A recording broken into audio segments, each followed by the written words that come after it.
Hi everyone, welcome to our 3 days live tarot program. I hope आप सभी लोग काफी ज्यादा एक्साइटेड हैं हमारे आज के सेशन को अटेंड करने के लिए। मैं बहुत ज्यादा अच्छी हूँ, बढ़िया हूँ। आप लोग बताइए कि आप लोग कैसे हैं।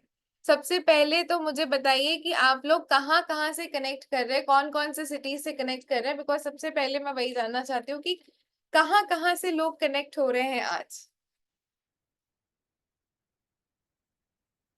Jammu, Ahmedabad, Delhi, Pune, Vadodara, Assam, Mumbai, United kingdom, okay, Indore, Pune, Bhopal, Chhattisgarh, Bangalore, Pune, Lucknow, Haryana, Ayodhya, Dehradun, Mumbai, Chhattisgarh, okay, Delhi, okay okay okay okay. Anyone from Kolkata?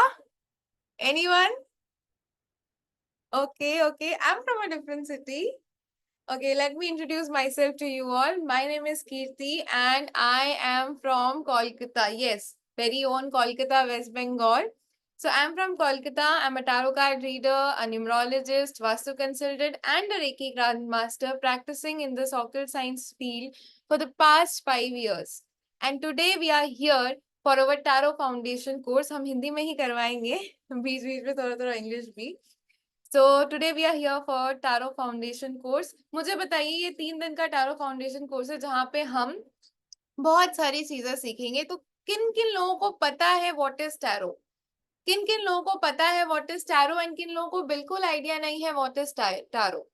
जिन लोगों को पता है what is tarot, right yes in the chat box, and जिन लोगों को बिल्कुल आइडिया नहीं है what is tarot, right no in the chat box.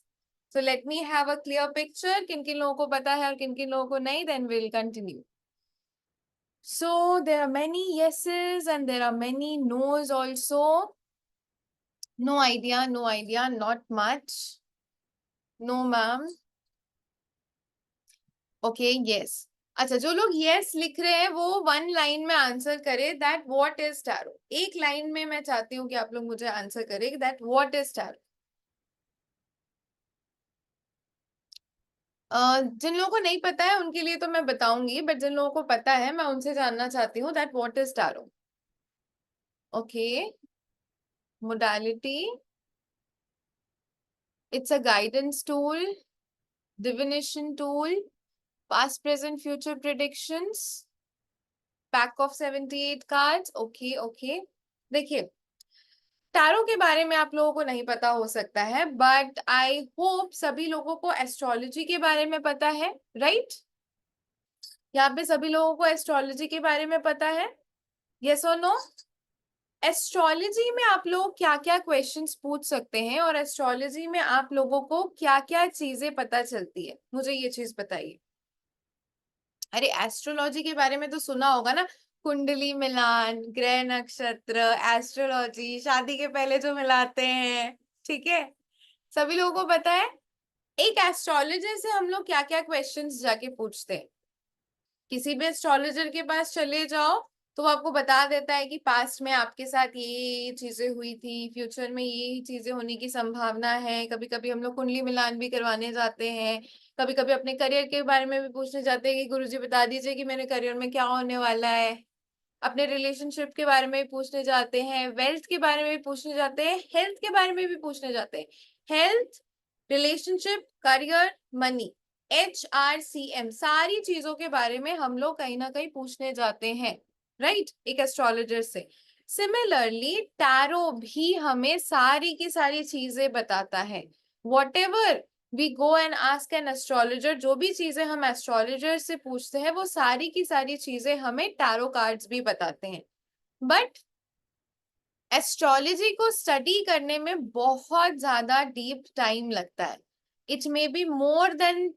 अच्छा, मुझे आप लोग बताइए कितना टाइम लगता है एस्ट्रोलॉजी स्टडी करने में. किसी ना किसी को तो आइडिया होगा ना, सारी चीजें मैं ही बता रही हूँ. टेल मी एनीवन, एस्ट्रोलॉजी सीखने में अप्रोक्सीमेटली कितना टाइम लगता है? अरे whole life also comes short. कम से कम अगर मैं बताऊं तो एक एस्ट्रोलॉजी का course not less than full astrology का कोर्स 1 ईयर छोड़ के होता ही नहीं है, अप्रोक्सीमेटली 1 ईयर. क्योंकि हमारे इंस्टीट्यूशंस में भी एस्ट्रोलॉजी के कोर्स है, तो सर बोले थे 6 महीने में खत्म हो जाएगा, साल निकल गया, खत्म ही नहीं हो रहा है। ठीक है, तो सालों लग जाते हैं एस्ट्रोलॉजी के कोर्सेज करने के लिए, तब जाके एक आप अच्छे एस्ट्रोलॉजर बन पाते हैं। पूरी लाइफ भी कम होती है एस्ट्रोलॉजी को स्टडी करने के लिए। लेकिन tarot is quite easier than astrology. Tarot में भी वो सारी चीजें आप कर सकते हैं, सारी चीजें आप बता सकते हैं जो कि आप एस्ट्रोलॉजी में बता सकते हैं। लेकिन टैरो सीखने में मिनिमम टू मैक्सिमम आपको 30 to 45 डेज का टाइम लगता है। यानी कि 1 महीने से 1.5 महीने का टाइम लगता है। 1 महीने आपको सीखने में, फिर आपको प्रैक्टिस करने में, and then you can successfully build your career in tarot. It's quite comparatively बहुत ज्यादा इसमें टाइम नहीं लगता है। एंड एक और बहुत अच्छी सी चीज है जो कि टैरो कार्ड रीडिंग में आप पता कर सकते हो, एंड एस्ट्रोलॉजी में उसको करने में थोड़ा सा टाइम लग जाता है। जानते हो वो कौन सी चीज है जो हम एस्ट्रोलॉजी में बहुत डीप स्टडी करने के बाद शायद थोड़ा बहुत बता सके, लेकिन टैरो में तो मतलब इजीली बता पाते हैं। और वो बहुत कॉमन क्वेश्चन है। कोई अगर एस्ट्रोटॉक और एस्ट्रो योगी के चक्रे काटता होगा ना, तो उसको पता होगा कि मैं किस चीज के बारे में बात कर रही हूँ। जल्दी बताओ, जल्दी बताओ। अरे, it's from the relationship sector. Current feelings, yes, current feelings. किसी के दिमाग में हमारे बारे में क्या चल रहा है, कोई हमारे बारे में क्या सोच रहा है, उसके लाइफ में कितनी गर्लफ्रेंड है, कहीं 2 को लेके तो ना घूम रहा। ये सारी की सारी चीजें आपको टारो कार्ड रीडिंग के थ्रू पता लग जाती है कि किसी के दिमाग में क्या चल रहा है, वो मेरे बारे में क्या सोच रहा है, उसकी फीलिंग्स कैसी है। Right, right, right, very good. So ये सारी की सारी चीजें आपको टारो कार्ड रीडिंग के थ्रू मिल जाती है, जो कि आपको एस्ट्रोलॉजी में भी मिलती है, लेकिन वो बहुत डीप स्टडी के बाद मिलती है, और उसमें भी अंदाजन होती है, बहुत ज्यादा उसकी एक्यूरेसी नहीं होती। बट टारो में ये सारी चीजें आपको मिल जाती है। अच्छा, एक और डिफरेंस है जो कि टैरो एंड एस्ट्रोलॉजी में होता है। ठीक है, टैरो कार्ड्स रीडिंग में हम लोग बोलते हैं कि हम लोग एनर्जीज के ऊपर डील करते हैं, बाकी एस्ट्रोलॉजी में प्लैनेट्स होते हैं, and it is quite fixated. Planets अपनी मूवमेंट के हिसाब से ही चलते हैं, बट टैरो कार्ड रीडिंग में कहीं ना कहीं एनर्जीज में शिफ्ट होता है। टैरो कार्ड रीडिंग में क्योंकि ये एक एनर्जी वर्क है, तो इसमें हम मल्टीपल डिफरेंट डिफरेंट टाइप्स की रेमेडीज का भी यूज करते हैं। For example, law of attraction के बारे में किस किस लोगों ने सुना है? Everyone knows about law of attraction. तो हम लोग यहाँ पे काफी सारी लॉ ऑफ अट्रैक्शन की भी चीजें यूज करते हैं। चलो, मैंने लॉ ऑफ अट्रैक्शन के बारे में बोला है, तो मैं एक छोटा सा रेमेडी ना क्लास शुरू होने के पहले दे देती हूँ। हम सभी लोगों को ये शिकायतें रहती है अपने भगवान जी से कि यार भगवान जी, आपने मेरे लाइफ में ना ये चीज क्यों नहीं दी, मेरे साथ ये चीज क्यों हुआ, मैं ये चीज क्यों नहीं अचीव कर पाई। ये शिकायतें सभी लोगों को रहती है ना अपने भगवान जी से ने।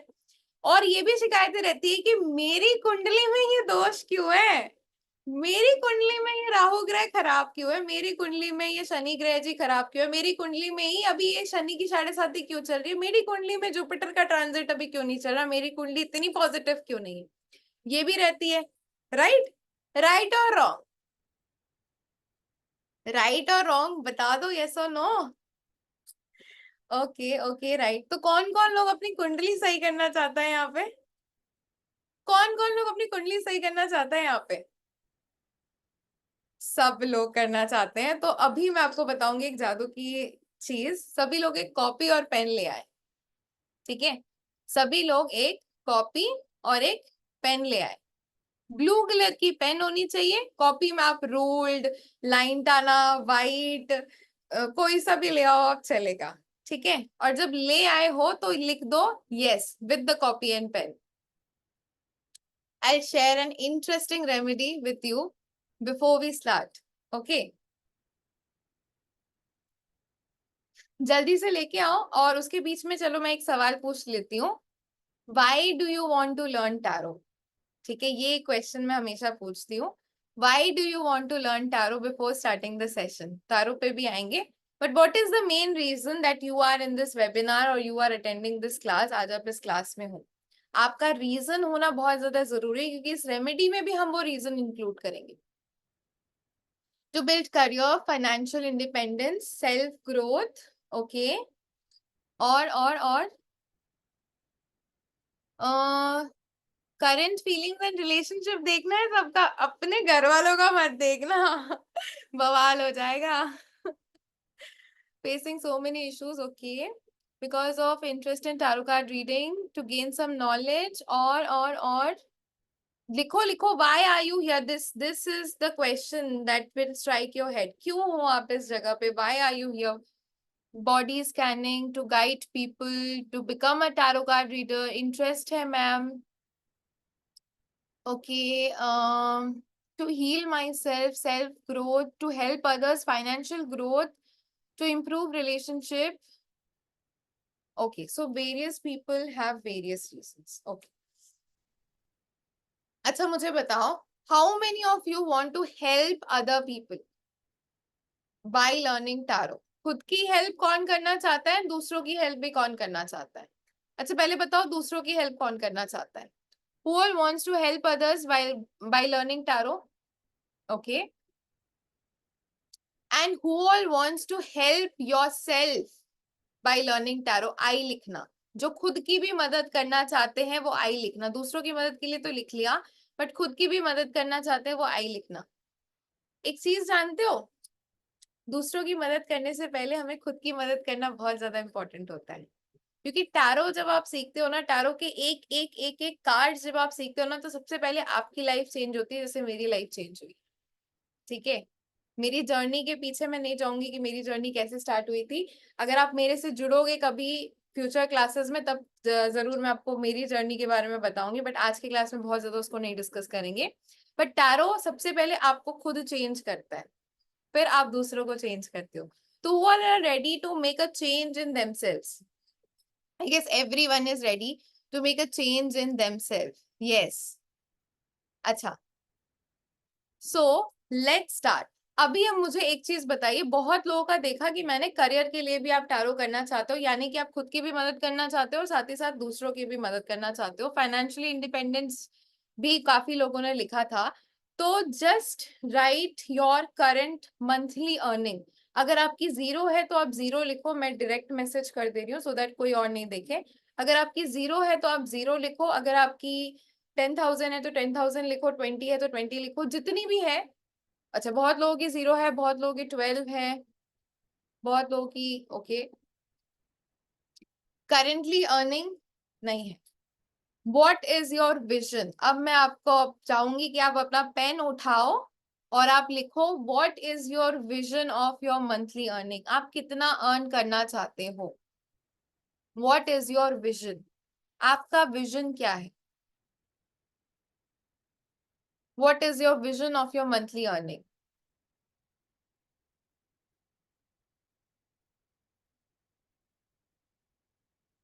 ओके ओके, बहुत लोग बहुत सारे लिख रहे हैं। I won't discuss it with here everyone, but I want you to write, to write in your diary or in your copy or pen, I want to earn this much amount of rupees monthly. मैं चाहती हूँ कि सभी लोग लिखो, I want to earn this much amount of money monthly. एक चीज याद रखना, it should be something that you should believe कि आप इसको earn कर सकते हो। ठीक है, it should be that thing which you feel that you can earn. Because अगर आपकी मंथली इनकम जीरो है and you have no scope, तो you should start with maybe 10,000, 20,000, 30,000। ऐसा नहीं कि जीरो है सीधा 1 करोड़ लिखा, अननेचुरलिस्टिक, अनरियलिस्टिक। ठीक है, तो आपने, अगर आपकी अर्निंग जीरो है तो आपने 10, 20, 30, 40 ऐसे शुरू करना है। मैनिफेस्टेशंस का भी स्टेप बाय स्टेप लेवल होता है। इधर से ना 1 सीढ़ी 2 सीढ़ी चढ़ सकते हो, सीधे 10 सीढ़ी नहीं चढ़ सकते हो। ठीक है, तो आप लिखो। ठीक है, how much do you want to earn in a month? Okay, so you will write, I am earning this much amount of rupees, जो अमाउंट है मंथली। ठीक है, नाउ just tell one thing, how much do a tarot card reader earns? Any idea? एक tarot card reader की monthly earning कितनी होती है? अच्छा, not monthly earning, but I would say कि अब बिगिनर टैरो कार्ड रीडर की मंथली अर्निंग कितनी होती है, जिसने अभी अभी सीखा है 1 महीने में, 1 महीने का ही कोर्स होता है, तो एक बिगिनर, क्योंकि एक टैरो कार्ड रीडर की मंथली अर्निंग लैक्स तक जाती है, लेकिन एक बिगिनर टैरो कार्ड रीडर की मंथली अर्निंग कैसी होती है? 30K, 40K, 50K? Okay okay okay. Per day की अर्निंग आप बता सकते हो? पर डे की earning? Okay, so let me show you beginner level की जो हमारे स्टूडेंट्स की सैलरी शीट है, ठीक है? This is about December 2023। अगर आप लोगों को स्क्रीन पे विजिबल है तो you can see it over here. ये बिगिनर सैलरी शीट है, जहां पे 1 महीने में उसने 52,000 अर्न किया है, and net payable is 46,000 after deducting the TDS and taxes वगैरह। ओके, 52,000, दिस इज 1 महीने के सेशन, लर्निंग सेशन के बाद नेक्स्ट मंथ की उसकी अर्निंग थी। It's a beginner earning because they earn in lakhs, ठीक है? And this you can see it's earning of yesterday, यानी कि एक दिन की अर्निंग है। एक दिन की अर्निंग इज 3,071 एंड टैक्सेस वगैरह कट के इट इज 2,695। एक दिन की अर्निंग इट्स 3,000। टैक्सेस TDS आपको जब आप फाइलिंग करते हो तो रिटर्न मिल जाते हैं, ठीक है? See, 1 day's earning is 5,913. Yesterday का यहाँ पे लगा हुआ है, and this is Astrotalk's earning by the way. 1 day की earning, ठीक है? यहाँ पे अगर आप देखोगे 1 day earning again yesterday is 5,177. So this is the 1 day का earning. So who all wants to manifest these types of earning in a day? Because these are our students only जिन लोगों ने अपनी success stories और salary sheets हम लोगों को share की थी। Just write me down in the chat box ki who all wants to manifest this type of earning or maybe this type of life, and they are not like ki they are only earning, they are helping people also. The main benefit of learning tarot is you not only help yourself but you also help others. आप जो दिन का 3,000 5,000 कमा रहे हो, चलो that is okay, but कहीं ना कहीं आप जिस टाइप की चीजें लोगों को दे रहे हो, जिस टाइप के इमोशंस लोगों के समझ रहे हो, that is beyond everything. So you are helping yourself also and at the same time you are helping other people also, because आप फ्री में तो करोगे नहीं ना, ठीक है? फ्री में कोई चीज किसी को नहीं करता है एंड करनी भी नहीं चाहिए, बिकॉज कहीं ना कहीं आप अपना टाइम दे रहे हो, ठीक है? तो हु ऑल वांट्स, क्योंकि अभी आपने एक मंथली अर्निंग लिखी थी, ठीक है? तो who all wants this type, just right yes in the chat box, because I want to see how many of you want it. Okay, so I want you to write, I want you all to write that I am earning, it may be 3,000 or it may be 5,000. आप एक amount लिखो आज, ठीक है? That I want to earn this much amount of earning daily. एक और line आप नीचे ऐड करो कि मुझे इतना डेली अर्न करना है, बिकॉज मैंने आपको 3,000 का भी दिखाया, मैंने आपको 5,000 का भी दिखाया, जो एक दिन में भी अर्न कर रहे हैं, एंड दीज आर वही 18 rupees per minute, 20 rupees per minute. कोई गया है एस्ट्रोटॉक एस्ट्रो योगी में? क्योंकि यहाँ पे मुझे लग रहा है कि जितने भी लोग यहाँ पे बैठे हुए हैं, कहीं ना कहीं वो लोग एस्ट्रोटॉक एस्ट्रो योगी में गए होंगे. तो आपको क्या लग रहा है आप पर डे का कितना अर्न कर सकते हो? तो I want you to write that I am earning this much amount of money daily, on a daily basis, ठीक है? ग्रेट एवरीवन, सो सभी ने लिख लिया है? ये इसको संभाल के रखना, बिकॉज सेशन के एंड में हम इससे रिलेटेड एक और रेमेडी करेंगे, ठीक है? जो कि मैं आपको सेशन के एंड तक बताऊंगी. तो जो लोगों ने भी लिखा है, so stay committed till the next 3 days. Who all are willing to stay committed for the next 3 days to grow their career? सब कमिटेड है, बिकॉज हम काफी सारी चीजें नेक्स्ट 3 days में लर्न करने वाले हैं. हमारा जो 3 days का बेसिक फाउंडेशन कोर्स है, उसमें हम येस और नो भी करने वाले हैं. तो for that you need to be connected. अच्छा, मुझे अभी बता दे कि किन किन लोगों के पास टैरो कार्ड्स करेंटली अवेलेबल है. किन किन लोगों के पास टैरो कार्ड्स करेंटली अवेलेबल है, यस लिख दे. जिनके पास नहीं है वो नो लिख दे. बहुत लोगों के पास अवेलेबल है और बहुत लोगों के पास नहीं है। चलो, जिनके पास अवेलेबल है दैट्स कम्प्लीटली ओके। जिनके पास अवेलेबल नहीं है, ठीक है, उन लोगों को एक काम करना है, आप जिस भी ग्रुप में है, ठीक है, सेशन एंड होने के बाद आपको एक फॉर्म लिंक जाएगी, आप वो फॉर्म लिंक को भर दें, आपको पीडीएफ्स मिल जाएंगी, आप उस पीडीएफ्स का प्रिंट आउट निकाल दें। जब तक आपके पास टैरो कार्ड्स नहीं आ जाते, आप वो पीडीएफ अपने पास रखें, ठीक है। Eight the end of the session मैं आपको बता दूंगी अगर आपको टैरो कार्ड्स खरीदने हैं तो आप कौन से टैरो कार्ड्स आप बाय कर सकते हैं। चलिए स्टार्ट करते हैं हम टैरो कार्ड के अपने इस सेशन से। एक ही चीज आप लोगों को बोलूंगी, कॉपी और पेन अपने पास रखें, because at the end of the session जैसे कि मैंने आप लोगों को बताया है, 3 दिन के क्लास के बाद we will learn how to do yes और नो रीडिंग्स। कौन कौन लोग येस और नो रीडिंग्स के लिए एक्साइटेड है? कौन कौन लोग 3 दिन बाद येस और नो रीडिंग्स करना चाहते हैं? Everyone wants, right? सो आपने 3 दिन तक यहाँ पे टिके रहना है टू लर्न दैट येस और नो। चलो लेट्स स्टार्ट। सो किसी भी चीज को शुरू करने से पहले ना उसका एक इंट्रोडक्शन होना बहुत ज्यादा जरूरी है, पता तो चले ये टैरो कार्ड्स होते कहाँ से और कहाँ से आए हैं। तो एक हिस्ट्री, देखो सब्जेक्ट बड़ा ही बोरिंग सा सब्जेक्ट है, मुझे भी बहुत ज्यादा एक्साइटिंग नहीं लगता था, बट स्टिल थोड़ा बहुत हिस्ट्री के बारे में जानना जरूरी है, क्योंकि किसी ने पूछ दिया बताओ टैरो कार्ड्स कहाँ से आया, तो फिर क्या ही बोलोगे, ठीक है। तो सभी लोग अपनी कॉपी और पेन रखो, बिकॉज मैं भी हो सकता है इन 3 दिनों के बीच में आपसे पूछ दूं, चलो बताओ जरा टैरो कार्ड्स कहाँ से आए थे, ठीक है। देखो, टैरो कार्ड्स कहाँ से आए थे नहीं आए थे, इट्स स्टिल अ मिस्ट्री कि कहाँ से टैरो कार्ड्स आए थे, बट ऐसा अनुमान लगाया जाता है कि ये 14th to 15th सेंचुरी के आसपास टैरो कार्ड्स का आविष्कार हुआ था, एंड उस टाइम पे इसको टरोची भी बोला जाता था, ठीक है। जब ये 14 to 15 सेंचुरी के आसपास जब इसका आविष्कार हुआ था, तब मोस्टली बोल सकते थे कि वो बोलते ना ताश के पत्तों का गेम, तब ये ऑटोमेटिकली ताश के पत्तों का ही गेम होता था। लेकिन कभी कभी जैसे जैसे मान लो किसी ने कोई कार्ड निकाला, ठीक है, अब जो पिक्चर इस कार्ड में बनी हुई है, जो इसका मतलब है, वही सेम चीज उसके लाइफ में भी जब घटना शुरू हो गई, तब धीरे धीरे इन टैरो कार्ड से प्रिडिक्शंस करना लोगों ने स्टार्ट कर दिया। फॉर एग्जाम्पल, किसी ने वो पिक्चर देखी है 13B? अगर किसी ने वो हॉरर पिक्चर देखी होगी तो उसमें ना मूवी में जो जो चीजें हो रही होती थी वही चीज उसके एक्चुअली लाइफ में भी हो रही होती थी, ठीक है। सिमिलरली टैरो कार्ड्स में जो जो टैरो कार्ड्स आ रहे होते थे, सेम चीज उस पर्सन की भी लाइफ में हो रही होती थी। तो ऐसा जब लोगों ने देखा, तब लोगों को लगा यार ये तो नॉर्मल प्लेइंग कार्ड्स नहीं है, इससे तो बहुत कुछ चीजें हो सकती है। और धीरे धीरे लोगों ने टैरो कार्ड से कहीं ना कहीं प्रिडिक्शंस करना शुरू हो गया। आज भी हम यही करते हैं, टैरो में जो निकलता है वही हो रहा होता है लोगों के लाइफ में।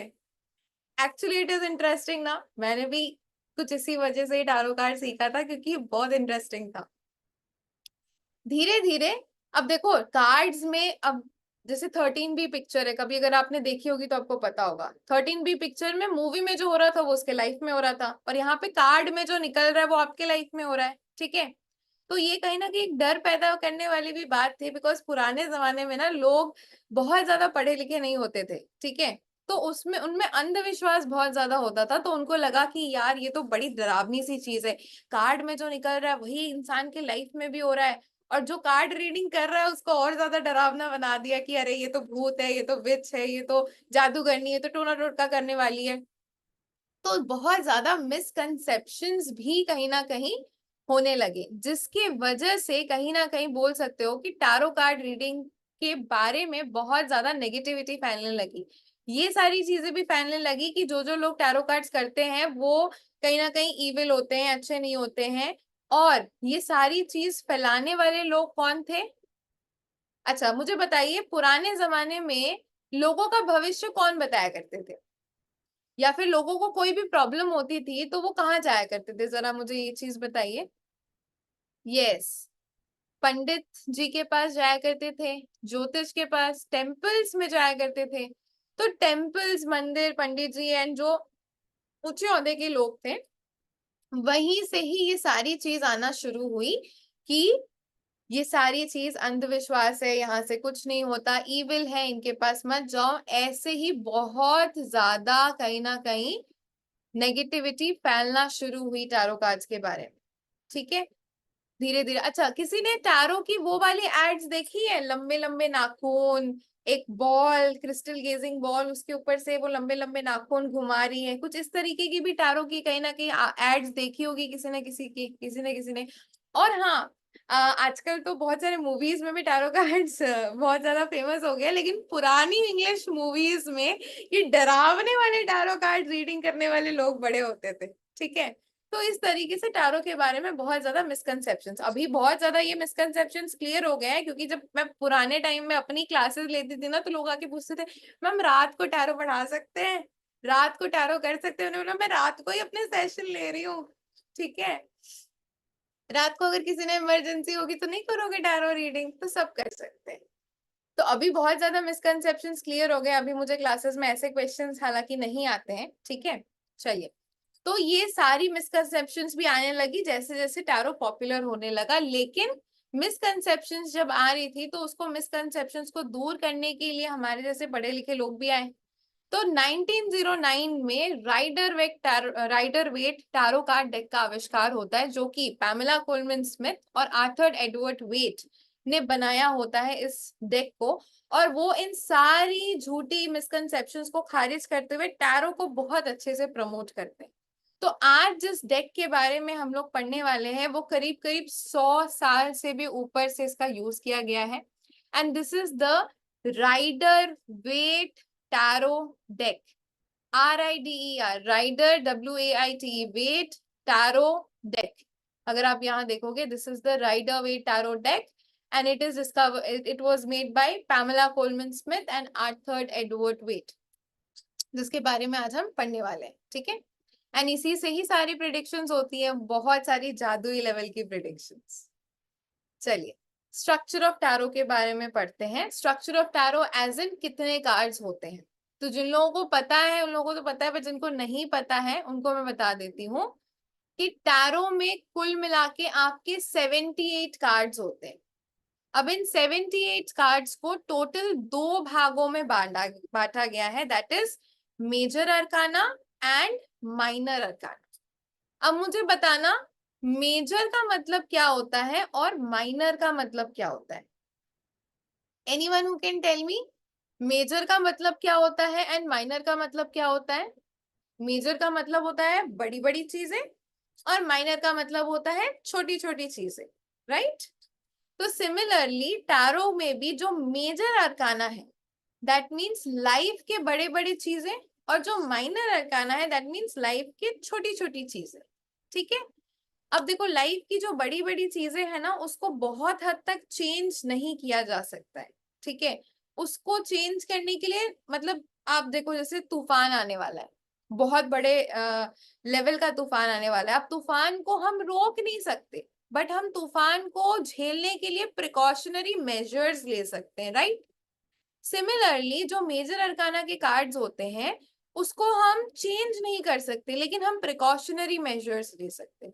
माइनर अरकाना जो छोटे छोटे स्टॉर्म्स होते हैं, उसको कहीं ना कहीं बोल सकते हो कि वो आसानी से रिमूव हो जाते हैं, आसानी से चले जाते हैं, बहुत सारे चीजें भी होती है, तो it is kind of manageable. Minor arcana क्यों चेंज किया जा सकता है रेमेडीज वगैरह करके, ठीक है, स्मॉलर थिंग्स और स्मॉलर इवेंट्स।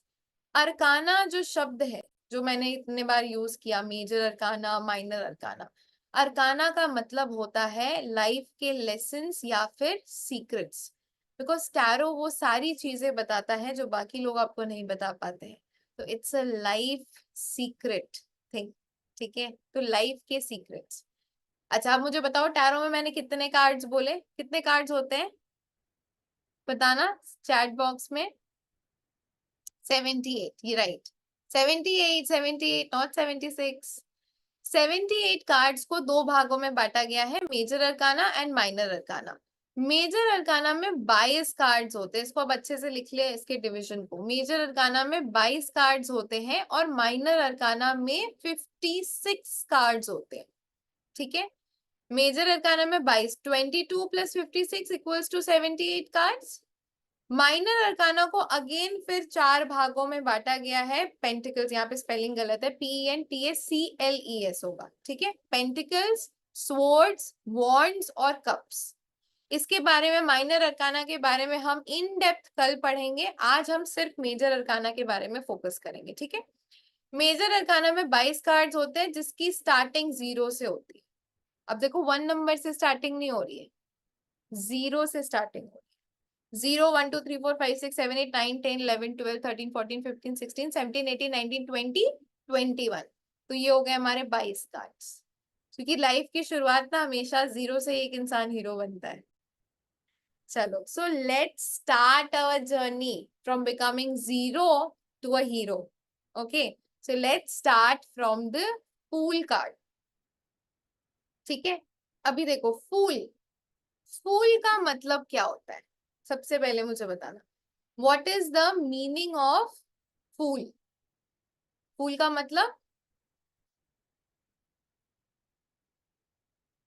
बेवकूफ, मूर्ख, stupid. Okay okay okay okay, great, जिसको कुछ ना पता हो, राइट। अच्छा, अब यहाँ पर जो फिगर खड़ा है उसकी एज क्या होगी मुझे बताना। यहाँ पे जो फिगर खड़ा है उसकी एज क्या होगी? How will you categorise the age? 15 to 18, 13 14, teenager, एकदम से टीनेजर लग रहा है 13 टू 19 की एज में। अब मुझे बताओ टीनेजर्स में कितनी बुद्धि होती है? टीनेजर्स में कितनी बुद्धि होती है? कहीं ना कहीं बोल सकते हो इमेच्योर होते हैं, हार्डली, हार्डली होती है, इमेच्योर होते हैं, ठीक है। टीनेजर्स कैसे होते हैं? बच्चे की जैसे। और बच्चे कैसे होते हैं? बच्चों का हाथ पकड़ के अगर उनका हाथ छोड़ दो भाई वो भाग जाएंगे, हाथ छुड़वा के भाग जाएंगे, उनको घर से निकालो तो सही। और ये भी इंसान वैसा ही है, एकदम मस्त मौला टाइप सा इंसान। अपना बैकपैक लेके तुम लोग जाओ कहीं पे भी, मेरे को कोई मतलब नहीं है, अपना बैकपैक लेके मैं तो चला घूमने, अपनी मस्ती में मग्न। सामने माउंटेन की क्लिफ पे खड़ा है बंदा और नीचे खाई है, लेकिन फिर भी ऊपर की तरफ देख के बस चल रहा है तो चल रहा है, ठीक है। तो काइंड ऑफ इमेच्योर, किडिश, मस्त मौला, हर एक चीज में उसको कोई भी नई चीज करनी होती है तो बच्चे कैसे होते हैं, मेरे को ये चीज करनी, लेकिन उसको खत्म कभी नहीं करेंगे। करनी है तो झपकेंगे भले ही, बट खत्म कभी नहीं करेंगे। तो बहुत मस्त मौला टाइप ऑफ पर्सन है। एंड कहीं ना कहीं बोल सकते हो, अब बच्चों के पीछे कौन लगा रहता है जरा बताना, बच्चों के पीछे कौन लगा रहता है? अरे हमारी फेवरेट मदर इंडिया। ये बच्चों के पीछे हमेशा पेरेंट्स, मदर फादर हमेशा पीछे लगे रहते हैं, ठीक है।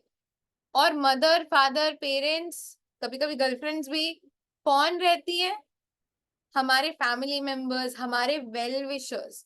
सिमिलरली ये बच्चा चला तो जा रहा है, लेकिन डॉग्स जो होते हैं ना कहीं हमारे वेल विशर्स होते हैं। वो अगर आप बहुत सारे वीडियोस देखोगे इंस्टाग्राम वगैरह, फेसबुक वगैरह में, तो पेट्स के बहुत सारे वीडियोस आते हैं जहाँ पे पेट्स बच्चों को हमेशा गिरने से ही बचाते हैं, हमेशा, हमेशा कोई ना कोई खुरापाती चीजों का उसको करने से बचाते हैं।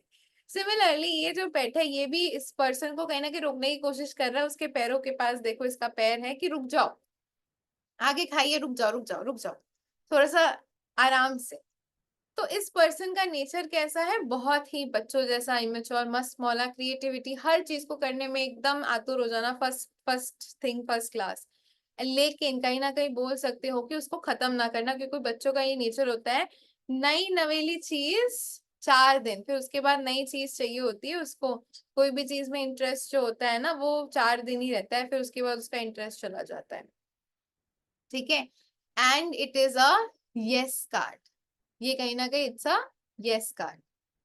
चलो, उसके बाद हम लोग आते हैं मजिशियन कार्ड पे, ठीक है। अभी आपको बेसिक बेसिक ही चीजें अभी बता रही हूँ, बहुत ज्यादा इन डिटेल नहीं बता रही हूँ, ठीक है। मजिशियन कार्ड की अगर मैं बात करूं तो मजिशियन कार्ड का मतलब, मजिशियन वर्ड का मतलब क्या होता है आप मुझे बताओ सबसे पहले। What do you mean by the word magician? Magician word का मतलब क्या होता है? जादू, यस, मैजिकल, ट्रिकस्टर। अच्छा मुझे बताना, मजिशियन जो भी मैजिक मैजिक शो सबने देखे होंगे अपने लाइफ में, तो मैजिक शोज जिन लोगों ने भी देखे हैं अपने लाइफ में, मुझे बताना, जो मैजिक वो मैजिशियन करता है, क्या वो असली होता है या वो नकली होता है, या फिर वो आंखों का धोखा होता है? हमारे बंगाली में बोलते हैं चोखेर भूल। इल्यूजन होता है, it's a trick. Okay, similarly यहाँ पर भी जो मजिशियन है ना, अब देखो मजिशियन जो होता है ना, वो एकदम से एक जादू की छड़ी घुमाता है एंड सारी की सारी चीजें उसके पास आकर गिरती है। तो इसकी भी मैनिफेस्टेशन पावर बहुत स्ट्रांग है। He is blessed with all the four elements. अब ये जो ऑल द फोर एलिमेंट्स है ना, ये आपको मैं कल पढ़ाऊंगी जब हम लोग 4 माइनर अरकानास पे जाएंगे, ठीक है। मजिशियन के पास क्या होती है? विल पावर एंड कॉन्फिडेंस बड़ी स्ट्रांग होती है। उसने जो चीज करना है वो चीज करके वो दिखा देता है। लेकिन जो भी चीज दिखा रहा होता है, मोस्ट ऑफ द टाइम्स उसमें थोड़ा बहुत छलावा भी होता है, because magician creates an illusion. ठीक है, तो हमेशा ये कार्ड बहुत पॉजिटिव हो जरूरी नहीं है, कुछ कुछ केसेस में कहीं ना कहीं वो एक छलावा भी होता है।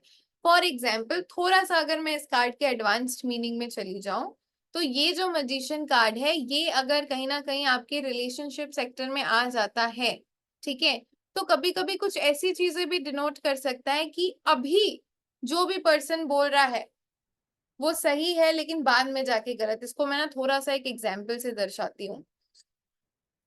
जब आप किसी पर्सन से रिलेशनशिप सेक्टर में, क्योंकि हम लोग इसमें काफी ज्यादा एक्सपीरियंस्ड है, ध्यान से सुनना। जब हम किसी पर्सन से मिलते हैं, ठीक है, थोड़ा सा ना अपने कैमराज ऑन कर लो, बिकॉज थोड़ा सा इंटरेक्टिव लगता है अगर मुझे कैमराज ऑन रहते हैं तो। जब हम किसी पर्सन से नए नए मिलते हैं, या फिर जिनकी शादी हो गई होगी, जिनकी बॉयफ्रेंड्स होंगे ना, वो इस चीज को अच्छी तरीके से समझेंगे। जब हम किसी पर्सन से नए नए मिलते हैं तो वो बोलता है शादी के बाद तुम ये भी करो, वो भी करो, ऐसे रहो वैसे रहो, मुझे कोई दिक्कत नहीं है, क्योंकि तब तो उसको पटानी होती है गर्लफ्रेंड या फिर लड़की, ठीक है।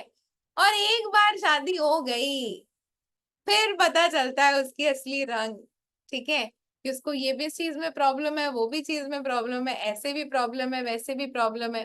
तो फिर हम बोलते हैं judgement gone wrong about the person. मैंने इसको क्या सोचा था और ये क्या निकली। एक और केस में मैं एग्जांपल दे देती हूँ। शादी के लिए मम्मी जी गई बहू लाने, ठीक है। अब बहू दिख रही है साड़ी में, बड़ी सुंदर, बड़ी स्वीट, बहुत ज्यादा संस्कारी। एक बार बहू को घर ले आए, बहू दिखी नेक्स्ट डे शॉर्ट्स में, ठीक है, पार्टीज में पपिंग करते हुए। तो फिर बोलेगी यार मैंने तो इसको ऐसे देखा था, ये तो ऐसे निकली। फिर again judgment gone wrong about a person, क्योंकि at the end of the day था तो वो मजिशियन, ठीक है। तो ये सारी चीजें, ये सारे इल्यूजन्स भी होते हैं मजिशियन कार्ड में। इसको हम लोग आगे के चैप्टर्स में पढ़ेंगे कि कैसे जब आप एडवांस रीडिंग करते हो तो एक इंसान की इनर, जो उसकी फितरत होती है, आप वो भी चीजें कहीं ना कहीं निकाल पाते हो।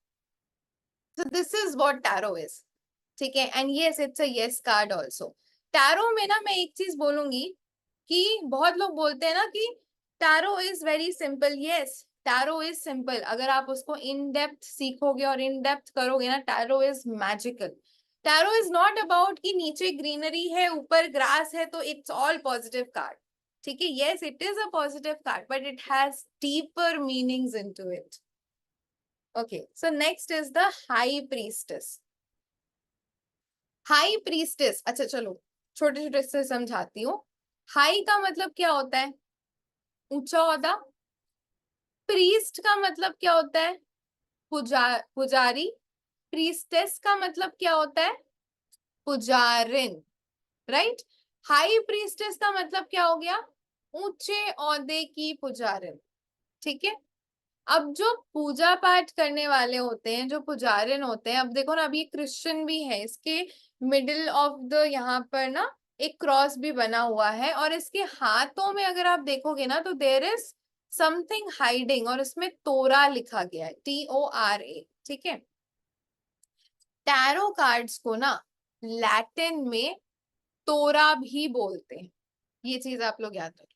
और टैरो कार्ड्स क्या बताता है? लोगों की मिस्ट्रीज, लोगों के रहस्य, लोगों की सीक्रेट्स। अब अगर आपको क्रिश्चियनिटी के बारे में पता होगा ना, तो क्रिश्चियनिटी में आपने अपने लाइफ में जो भी सिंस किए रहते हैं, जो भी पाप किए रहते हैं, जो भी गिल्ट फीलिंग आपको होती है, आप कन्फेशन बॉक्स में जाके उसको डाल देते हो, या फिर जो वहां के हाई प्रीस्ट या फिर हाई प्रीस्टेस होते हैं उनको जाके बोलते हो। तो ये जो हाई प्रीस्टेस है ना, इसके पास बहुत से लोगों के सीक्रेट्स है। हाथों में जो इसने तोरा पकड़ा हुआ है ना, जो बुक ऑफ नॉलेज भी जिसको बोलते हैं, ये उन लोगों के सीक्रेट्स हैं। हाई प्रीस्टेस कार्ड कहीं ना कहीं टैरो कार्ड रीडर्स को भी हाई प्रीस्टेस ही बोला जाता है। तो टैरो कार्ड रीडर्स के बारे में भी, टैरो कार्ड रीडर्स के पास भी तो बहुत सारे लोगों के सीक्रेट्स होते हैं eight the end of the day. तो इसके पास भी लोगों के सीक्रेट्स बहुत ज्यादा है। स्पिरिचुअलिटी में इसको इंटरेस्ट बहुत ज्यादा है, इसकी इंट्यूशन पावर बहुत ज्यादा हाई है, बहुत ज्यादा नॉलेजेबल है। ठीक है, और ये अपने पास अपने सीक्रेट्स को रखती भी है। चंद्रमा अगर आप देखोगे ना, तो इसके सिर के ऊपर, इसके पैरों के पास भी चंद्रमा है, सिर के ऊपर भी चंद्रमा है। इंट्यूशन का सबसे बड़ा कारक होता है चंद्रमा। ठीक है, हाईली पोटेंट। तो चंद्रमा इसके सर पर विराजमान है, इंट्यूशन, और बहुत ज्यादा शार्प माइंडेड भी है। But this is a maybe card, it is neither a yes card, neither a no card. क्यों? अब देखो, ये ना दो पिलर्स के बीच में खड़ी हुई है, बी एंड जे। अब बी एंड जे का हम लोग फ्यूचर में अपने सेशंस में बताएंगे, बट जो बी का पिलर है वो ब्लैक है, जे का जो पिलर है वो व्हाइट है। ब्लैक एंड व्हाइट का मतलब होता है नेगेटिविटी पॉजिटिविटी, अच्छाई और बुराई। जब एक क्रिश्चियनिटी में जब एक पर्सन जाता है कन्फेशन करने, तो प्रीस्ट ये नहीं देखता कि वो गलत है कि वो सही है। भगवान के बच्चे हो तुम, आज माफी मांगने आए हो, may God bless you and वो आपको माफ कर दे। That is the only reason कि this is a maybe card, it's neither a yes card neither a no card. क्योंकि वो बीच में बैठ के डिसीजन ले रही होती है, जो सही है वो सही है, जो गलत है वो गलत है। मे बी जब भी आता है ना, तो आपके एक्शंस के ऊपर बेस करके आपका फ्यूचर डिटरमाइन होता है कि कैसा रहेगा आपका फ्यूचर। फिर आता है एम्प्रेस कार्ड। अब एम्प्रेस और एम्परर कार्ड को ना मैं साथ में पढ़ाती हूँ, क्योंकि this is a mummy papa card. अब एम्प्रेस है मम्मी, तो एम्परर हुए पापा जी। मम्मी जो होती है ना, वो मतलब लाइफ की ब्यूटी होती है। मम्मी जी के पास हमारे लाइफ के सारे सीक्रेट्स होते हैं, क्योंकि मम्मी होती है हमारी best friend type of personality. 90% cases में तो मम्मी बेस्ट फ्रेंड होती है। ठीक है, एंड पापा जो होते हैं ना, वो एकदम बॉसी टाइप ऑफ पर्सनैलिटी होते हैं, बड़े सॉरी बट खड़ूस होते हैं बड़े। ठीक है, एंड उसमें लीडरशिप पर्सनैलिटी भर भर के भरी रहती है। बच्चे अगर किसी से डरते हैं ना, तो वो पापा से ही डरते हैं। काफी ज्यादा हार्ड वर्किंग भी होते हैं पापा, और कहीं ना कहीं बच्चों को बड़ा करने में ना एक बहुत ज्यादा मेजर रोल होता है पापा टाइप का। क्योंकि बच्चों को अब किसी से ना किसी से तो डरना जरूरी है ना, वरना बच्चे तो बिगड़ जाएंगे। क्योंकि माएँ जो होती है ना, वो तो बड़े प्यार से, बड़े आदर से और बड़े दुलार से रखती है अपने बच्चों को। और मदर जो होती है ना, वो घर की लक्ष्मी होती है, अबंडेंट फिगर होती है मदर।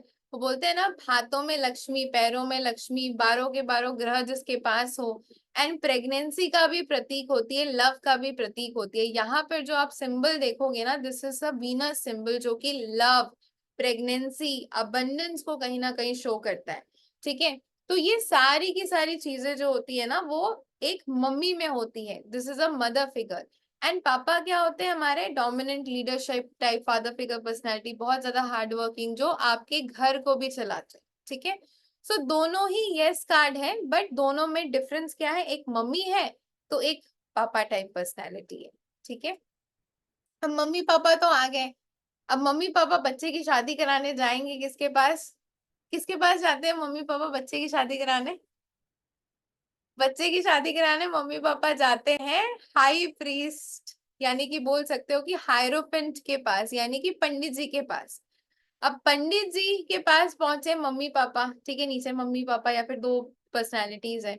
पंडित जी किस चीज को शो करते हैं? हमारे ट्रेडिशंस को, रिलीजन्स को, हमारे पुरानी सभ्यता को। अगर आप पीछे देखोगे ना, तो दो पुराने पुराने पिलर्स आपको दिखेंगे, जो कि पुराने पिलर्स कहाँ होते हैं? मंदिरों में होते हैं।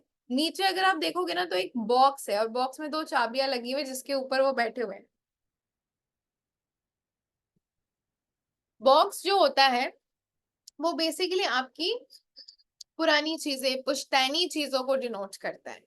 तो ये अरेंज मैरिज, कहीं ना कहीं ट्रेडिशनल मैरिज, हमारी सोसाइटी, हमारे ट्रेडिशंस, हमारे रिलीजन्स, हमारी संस्कृति को डिनोट करता है। And it is also a maybe card, because जो हमारी संस्कृति, ट्रेडिशनल रिलीजन्स है, जो हमारे पंडित हो, जैसे हाई प्रीस्ट हो चाहे हायरोपेंट यानी कि हाई प्रीस्टेस हो, दोनों ही लोग आपके कर्मा के अकॉर्डिंग जाते हैं। तो यहाँ पर भी it is a maybe card, neither yes neither. फिर आता है लवर्स कार्ड। अभी लवर्स कार्ड में तो कहीं ना कहीं बोल सकते हो कि आप सभी लोग बहुत ज्यादा फैमिलियर हो। लवर्स का मतलब क्या क्या होता है? लवर्स का मतलब अगर मैं बोलूँ तो प्यार करने वाले लोग, ठीक है, partnership, that means falling in love, एक दूसरे के प्यार में पड़ना, पार्टनरशिप। अब ऐसा मत बोलना कि मैम ने बोला लवर्स मतलब पार्टनरशिप, यानी कि करियर रीडिंग कर रहे लवर्स आ गया एक दूसरे में प्यार हो जाएगा, नहीं। अगर करियर रीडिंग कर रहे हैं तो लवर्स का मतलब होता है पार्टनरशिप करना, ठीक है। और अगर रिलेशनशिप रीडिंग कर रहे हैं दैट मीन्स कि फॉलिंग इन लव, एक दूसरे के प्यार में पड़ना, यूनियन का कार्ड है। And it is also a yes card. फिर आते हैं हम लोग चैरियट कार्ड। चैरियट कार्ड की अगर मैं बात करूं तो चैरियट का मतलब क्या होता है? English word chariot, anyone? What do you mean by the English word chariot? Rath, right. रथ का मतलब क्या होता है? अगर देखो अब ये कार्ड, अच्छा चलो एक क्वेश्चन पूछती हूँ, बताना जरा कि ये टैरो कार्ड्स कौन से, राइडर वेट टैरो कार्ड्स कौन से डेट में स्टैब्लिश हुए थे, यानी कि कौन से डेट में ओरिजिनेट हुए थे? बताओ जरा। क्वेश्चन आंसर राउंड, देखती हूँ किन किन लोगों का मन लग रहा था क्लास में। डेट बताना जरा। ईयर ईयर ईयर 1900, 14 तो 15 सेंचुरी में टरोची, यानी कि पुराने फॉर्म ऑफ राइडर वेट जो आज बढ़ रहे हैं, 1909। चलो 90% लोगों ने सही आंसर दिया है। चलो 1909 में रथ ही हुआ करते थे, राइट।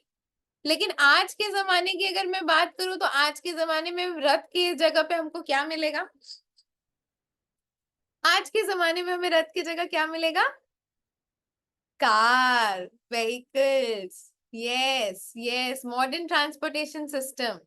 दैट मीन्स कि चैरियट का मतलब व्हीकल्स भी होता है, ठीक है।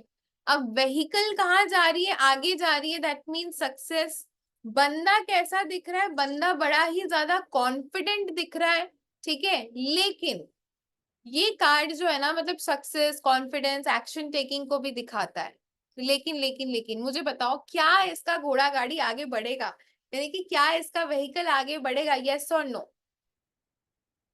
यस और नो, कोई चीटिंग नहीं कर सकता, सिर्फ मेरे को दिखेंगे आंसर्स। नहीं, क्यों नहीं बढ़ेगा उसका व्हीकल आगे? क्योंकि व्हीकल चलाने वाला बंदा ही तो बैठा हुआ है। दोनों ही व्हीकल जो चलाने वाले बंदे हैं वो बैठे हुए हैं। और अगर मान लो उठ भी जाते हैं तो दोनों देख किधर रहे? एक इधर देख रहा है, एक उधर देख रहा है, मतलब पता ही नहीं कि जाना किधर है, लेफ्ट जाना है ना राइट जाना है। तो इस कार्ड में कहीं ना कहीं फोकस की बहुत ज्यादा रिक्वायरमेंट होती है, क्योंकि दोनों ही डिफरेंट साइड देख रहे हैं, फोकस लेस है। It is a yes card, लेकिन यहाँ पर आपको थोड़ा सा फोकस्ड होने की जरूरत होती है, ठीक है। अब रिलेशनशिप में इसका मीनिंग टोटली हेवायर चेंज हो जाता है, ठीक है। ये करियर में कहीं ना कहीं काम आता है। अब आते हैं स्ट्रेंथ कार्ड की तरफ, ठीक है। स्ट्रेंथ कार्ड में अगर मैं देखूं तो स्ट्रेंथ का मतलब होता है शक्ति।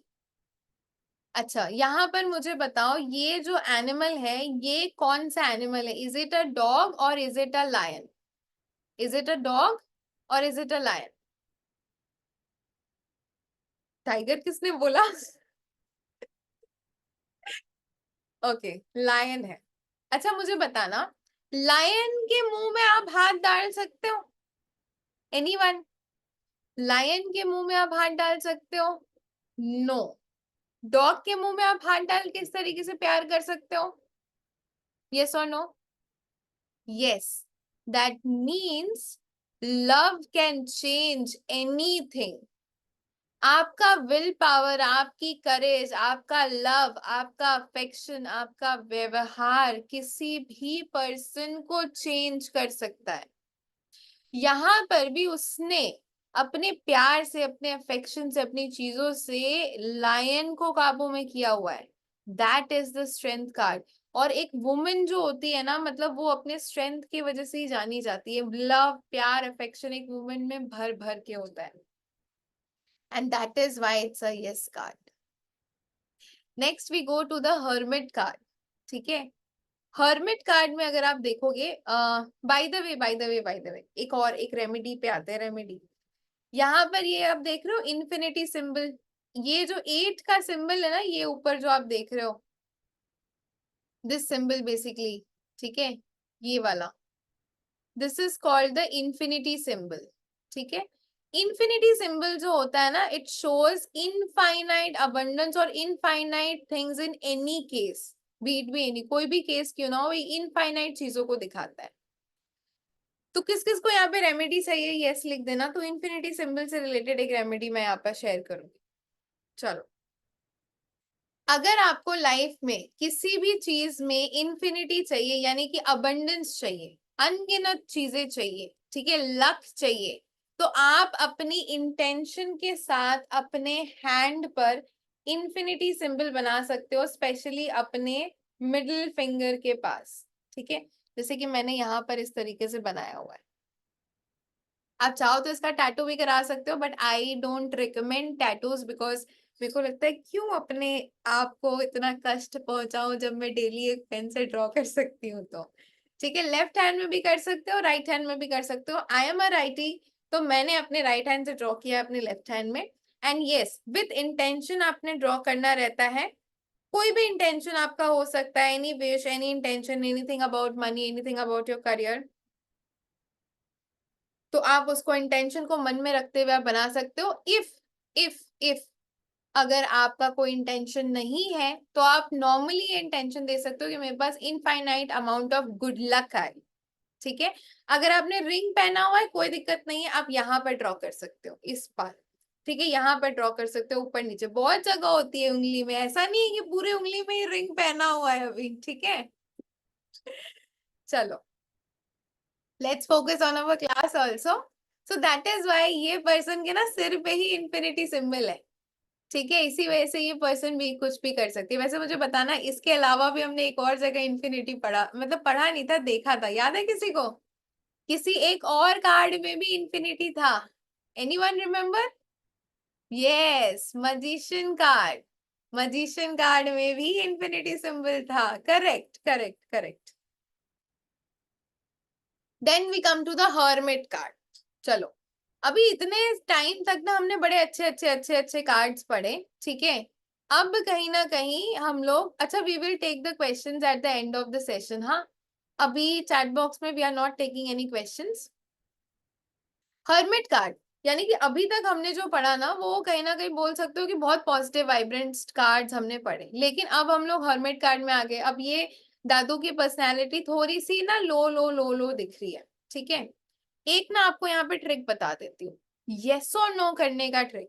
ठीक है, येस और नो, देखो बिगिनर लेवल पे ही हम लोग मोस्टली येस और नो करते हैं। जब हम एक प्रोफेशनल टैरो कार्ड रीडर बन जाते हैं, तो कहीं ना कहीं सिर्फ हमारी रीडिंग्स येस और नो तक सीमित नहीं होती है। येस है तो वो क्यों येस है, नो है तो वो क्यों नो है, हम सिचुएशन पे चले जाते हैं। अभी हम सिर्फ बिगिनर लेवल पे हैं, तो हम येस और नो भी करते हैं इसमें। ठीक है, येस और नो जो होती है ना, वो एनर्जी ऑफ द कार्ड में बहुत ज्यादा होती है। ठीक है, अब आप टैरो कार्ड छोड़ दो, अब आप मुझे देख के बताओ, मेरी एनर्जी आपको यस टाइप लगती है या फिर मेरी एनर्जी आपको नो टाइप लगती है? ठीक है, how is my energy of the day? It's a big yes type. ठीक है, अगर मैं ऐसे मुंह लटका के बैठ जाऊं, तो how will it be? It will be a no. Okay, so the energy of the card matters. हाँ, बाय द वे मैं हमेशा यस टाइप एनर्जी में ही रहती हूँ। ठीक है, but the energy of the card matters. अभी मैं आपको ना 2 कार्ड्स यहाँ पे दिखाने वाली हूँ, आप मुझे बताना कि इसकी एनर्जी कैसी होगी। अब ये तो सबने पढ़ा है, ठीक है, इसकी एनर्जी कैसी है? Full type, that means yes type. अब इसकी एनर्जी कैसी है, ये आपने पढ़ा नहीं है। बट आप स्टिल मुझे बताओ, देख कर बताओ कि इसकी एनर्जी कैसी है। इट्स अ यस और it's a no? Okay, it's a no. चलो अब दो कार्ड ऐसे दिखाती हो जो आपने पढ़ा ही नहीं है, लेकिन आप फिर भी यस और नो कर दोगे। इसकी एनर्जी कैसी है? It's a yes. इसकी एनर्जी कैसी है? It's a no.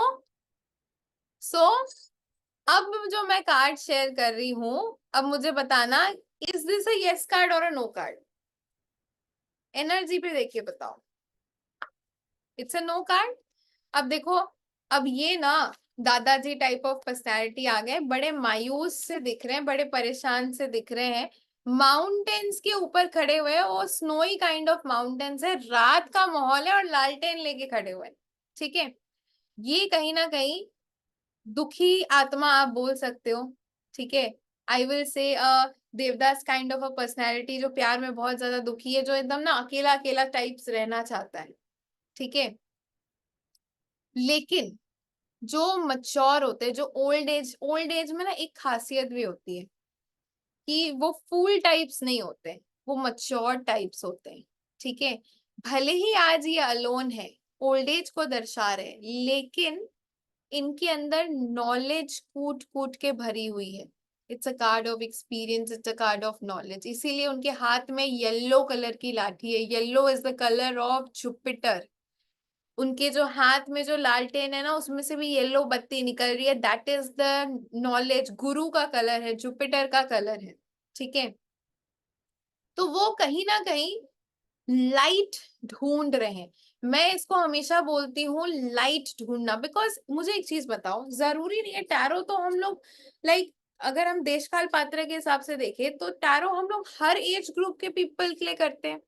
मान लो अगर एक 30 साल के लड़के के लिए हर्मिट कार्ड आ गया, तो क्या बोलोगे, आप बुढ़े हो गए हो? नहीं ना, आपकी लाइफ में सिचुएशन ऐसी है, तो यू नीड दैट लाइट। आपको वो लाइट कहीं ना कहीं ढूंढनी होगी, आपको अपने अंदर झांकना होगा। You need guidance may be. ठीक है, तो ये कहीं ना कहीं लाइट के तलाश में, and it's currently a no card. फिर हम आते हैं व्हील ऑफ फॉर्चून कार्ड में। ठीक है, व्हील ऑफ फॉर्चून कार्ड की अगर मैं बात करूं, तो व्हील का मतलब होता है पहिया। ठीक है, एवरीवन नोज व्हील का मतलब होता है पहिया। फॉर्चून का मतलब होता है, फॉर्चून का मतलब क्या होता है, बताओ? What do you mean by fortune? अरे इंग्लिश ही, good luck, luck, yes yes. Wheel of fortune का मतलब होता है कि गुड लक का पहिया। It's a time of change. अब ये पहिया कहाँ रोटेट हो रहा है वो भी मैटर करता है। It's rotating towards the positive direction और the negative direction, but wheel का मतलब होता है मूवमेंट, यानी कि लाइफ में अब कुछ ना कुछ मूवमेंट होने वाली है, कुछ ना कुछ चेंज होने वाला है। The time is going to move, the time is going to change, and it is a yes card. थोड़ा सा इस कार्ड के डीपर लेवल ऑफ मीनिंग्स के तरफ भी जाते हैं। दैट दैट इज, ये कार्ड अगर रिलेशनशिप्स में आता है तो कहीं ना कहीं ये ओवरबर्डन्ड फीलिंग्स को भी दिखाता है। बिकॉज रिलेशनशिप में ना लोग आजकल के रिलेशनशिप में ना लोग एक चीज से बहुत ज्यादा परेशान हो जाते हैं, जो मुझे लगता है। ठीक है, बेबी खाना खा लिया, baby good morning, baby good night, baby what are you doing, baby ये बेबी वो, क्या कर रहे हो नहीं कर रहे हो, सारा दिन टिंग टिंग टिंग टिंग टिंग टिंग टिंग टिंग, नो स्पेस। ठीक है, और शादी अगर हो गई, बेबी ये लेते आना, जानू वो लेते आना, वो कर देना, स्कूल की फीस भर देना, ये कर देना, वो कर देना। मतलब आधे से ज्यादा लोग ना सिर्फ ये डर रहे होते हैं। मैंने कुछ लोगों से ना उनके रिलेशनशिप मैनिफेस्टेशंस का भी पूछा था। मुझे कुछ लोगों से ये भी सुनने को मिला कि मुझे ना रिलेशनशिप में टॉक्सिसिटी नहीं चाहिए। मैंने पूछा कैसा टाइप ऑफ रिलेशनशिप चाहिए, तो मुझे आंसर में मिला रिलेशनशिप में टॉक्सिसिटी नहीं चाहिए। मैंने बोला टॉक्सिसिटी नहीं चाहिए, किस टाइप की टॉक्सिसिटी की बात कर रहे हो? तो बोलता कि स्पेस नहीं मिलती है, सारा दिन फोन पे, सारा दिन मैसेज पे, सारा दिन ये, सारा दिन वो। तो this card also talks about this. ठीक है, अब देखो यहाँ पे जो होती है ना, थोड़ा सा ना लड़कियां ज्यादा इमोशनल होती हैं। ठीक है, और लड़के बेचारे फंस जाते हैं। ऊपर अगर आप देखोगे ना तो there is a lady type of figure जो कि इस पहिए के ऊपर विराजमान है अपने एकदम क्या बोलते हैं तलवार की धार लेके। एंड नीचे देयर इज अ पर्सन जो कि बेचारा इस टाइम मशीन से दब गया है गधे की तरह। ठीक है, कहीं ना कहीं बोल सकते हो कि टोटली दब गया है। एंड अगर नीचे आप देखोगे तो एक इंसान लिख रहा है, ऊपर एक इंसान पढ़ रहा है, नीचे लिखा जा रहा है, ऊपर पढ़ा जा रहा है। तो बेसिकली ऊपर जो आपको इंसान दिख रहा है इस कार्ड में, ऊपर जो आपको ये इंसान दिख रहा है ये इस पर्सन के ऊपर बैठी हुई है, लेकिन इस बोलते हैं ना जो टाइम मशीन है, this is the time machine बोल सकते हो, जो घूमता रहता है घूमता रहता है, रिस्पॉन्सिबिलिटीज का टाइम मशीन इन रिलेशनशिप। तो ये पर्सन इसके ऊपर बैठी हुई है एंड कहीं ना कहीं बोल सकते हो कि डंके की चोट पे बैठी हुई है, तलवार लेके बैठी हुई है कि भाई तुमको मेरा काम करना ही पड़ेगा, तुमको मेरी बातें सुननी ही पड़ेगी। एंड ये बेचारा एकदम उसके बोझ तले दब चुका है। नीचे पर्सन इज कहीं ना कहीं राइटिंग एंड ऊपर person is reading, that means WhatsApp messages. अभी पुराने जमाने में लोग खत लिखा करते थे, आजकल के जमाने में लोग व्हाट्सएप और इंस्टाग्राम चलाते हैं। ठीक है, यस इट इज बीवी और गर्लफ्रेंड टाइप। अब मुझे बताना कौन कौन यहाँ पे गर्लफ्रेंड है और कौन कौन बीवी है जो परेशान करता रहता है फोन करके या फिर मैसेज करके। अगर करते हो तो थोड़ा कम कर दो, बिकॉज हो सकता है कि कोई बहुत ज्यादा परेशान हो रहा हो। Okay okay, jokes apart, so basically it's a yes card. Okay, next is the justice card. अभी ज्यादा मैसेज या कॉल कर दोगे तो बेचारा गुस्से में आ जाएगा। ठीक है, तो ये वो गुस्से वाली टाइप ऑफ पर्सनालिटी है, जस्ट जोकिंग। बट हाँ, ये गुस्से टाइप ऑफ पर्सनैलिटी को भी डिनोट करती है। जस्टिस का मतलब होता है कि न्याय मिलना। ठीक है, अब न्याय कहाँ मिलता है? न्याय मिलता है हमें कोर्ट रूम में। अब कोर्ट रूम में किस बेसिस पे न्याय मिलता है? अगर आपने सही किया है तो इट्स अ यस डिसीजन, अगर आपने गलत किया है तो it's a no decision, right? इसमें कोई यस और नो नहीं होता है। सिमिलरली यहाँ पे भी it's a maybe card. अब ये आपके कर्मा में डिपेंड करता है कि आपको आपका कर कार्मिक है। अगर आपने सही किया तो सही आपके फेवर में आएगा, अगर आपने गलत किया तो आपके फेवर में नहीं आएगा। It's a card of balance and equality. यहाँ पे अगर आप देखोगे ना, तराजू लेके वो बैठी हुई है और एक हाथ में तलवार है, यानी कि अब तो न्याय होगा, इक्वालिटी, बैलेंस मेंटेन करके चलना है। ये लीगल मैटर्स को भी दिखाता है and it's a maybe card, justice की देवी है। अच्छा, next we come to the hanged man. अभी आप बोलोगे मैम आपने इतने सारे कार्ड सीधे सीधे सीधे सीधे पढ़ाए, आपने कहीं ये कार्ड तो नहीं उल्टा लगा दिया? नहीं, कार्ड उल्टा नहीं है। लाइफ में कहावत सुनी है, सब चीज उल्टा फुल्टा चल रहा है, सुनिए किसी ने? यस और नो? यहाँ पर भी उल्टा है। जब लाइफ में सब चीज उल्टा फुल्टा चल रहा होता है तो हम लोग क्या बोलते हैं? यार लाइफ की गाड़ी ना बड़ी रुक रुक के चल रही है, लाइफ की गाड़ी ना बड़ी मतलब स्टक है, कुछ समझ नहीं आ रहा है। तो यहाँ पर भी कहीं ना कहीं स्टक इश्यूज को दिखाता है। जब भी हैंगमैन कार्ड आए ना तो समझ जाओ कि कहीं ना कहीं चीजें उल्टी सीधी चल रही है, स्टक इश्यूज को डिनोट कर रही है। ठीक है, इसके साथ ही साथ अगर हम देखें तो ये पर्सन उल्टा लटक रहा है, लेकिन इसके जो हेड है, हेड के चारों तरफ एक लाइट बल्ब जैसी चल रही है। ठीक है, अब ये जो लाइट बल्ब है, अब मुझे बताओ जो हमारे पुराने जमाने में जो देवी संत महात्मा या फिर जितने भी देवी देवता होते थे सबके पीछे ऐसे लाइट जलती थी, तो दैट शोज स्पिरिचुअलिटी। तो ये कार्ड कहीं ना कहीं स्पिरिचुअलिटी को भी डिनोट करता है और out of the box thinking को भी डिनोट करता है। ठीक है, out of the box thinking को डिनोट क्यों करता है? इसका जो हैंड पोजीशन और गेस्चर है, हाथ पीछे और पैर एक के ऊपर एक। आप मुझे बताना, एक नॉर्मल पर्सन अगर आपके पास खड़ा हो जाए, ठीक है, बहुत सोच समझ के और बहुत ध्यान पूर्वक ये क्वेश्चन बताना, प्रैक्टिकल क्वेश्चन में पूछ रही हूँ। कोई पर्सन आपके पास खड़ा हो जाए और आपका बच्चा ही हो और आप उसको कोई चीज समझा रहे हो, लेकिन उसने अपने हाथों को भी पीछे कर लिया है और वो पैरों के ऊपर पैर रख के आपकी बात सुन रहा है, क्या बोलोगे? बड़ा बदतमीज इंसान है, उसके बातों में उसके ना भेजे में कोई चीज पल्ले ही नहीं पड़ रही है, उसके दिमाग में ही कोई चीज नहीं पड़ रही है, यही चीज बोलोगे, स्टबर्न है, बहुत ज्यादा एरोगेंट है। और वो जो बच्चा आपकी बातें सुन रहा होगा, वो आपकी बातें ले भी नहीं रहा होगा, he is not accepting things, yes correct, उसके दिमाग में उल्टी ही खोपड़ी की चीजें चल रही होगी। इसीलिए हम बोलते हैं यहाँ पे out of the box thinking, यानी कि उल्टा सीधा दिमाग चलना, हमेशा गलत डायरेक्शन में दिमाग चलना, क्योंकि पेरेंट्स तो देख लो हमेशा सही समझाते, बच्चों को ही नहीं समझ में आता है। ठीक है, हमें बाद में समझ में आता है कि हाँ हाँ हाँ सही बोला था। अब ये उल्टी खोपड़ी का इंसान है, आधा लटका हुआ इंसान है, कार्ड उल्टा है, तो जाहिर सी बात है जब तक ये कार्ड सीधा नहीं हो जाता तब तक सही नहीं हो सकती, इसलिए यहाँ पे भी it's a maybe card. फिर आते हैं हम डेथ कार्ड में। ठीक है, डेथ का मतलब क्या होता है, हम डेथ वर्ड से बहुत ज्यादा डर जाते हैं, बट डेथ का मतलब होता है, अगर हम नॉर्मल लोगों के भाषाओं में अगर हम इसको बोले तो डेथ का मतलब होता है एंडिंग, खत्म होना।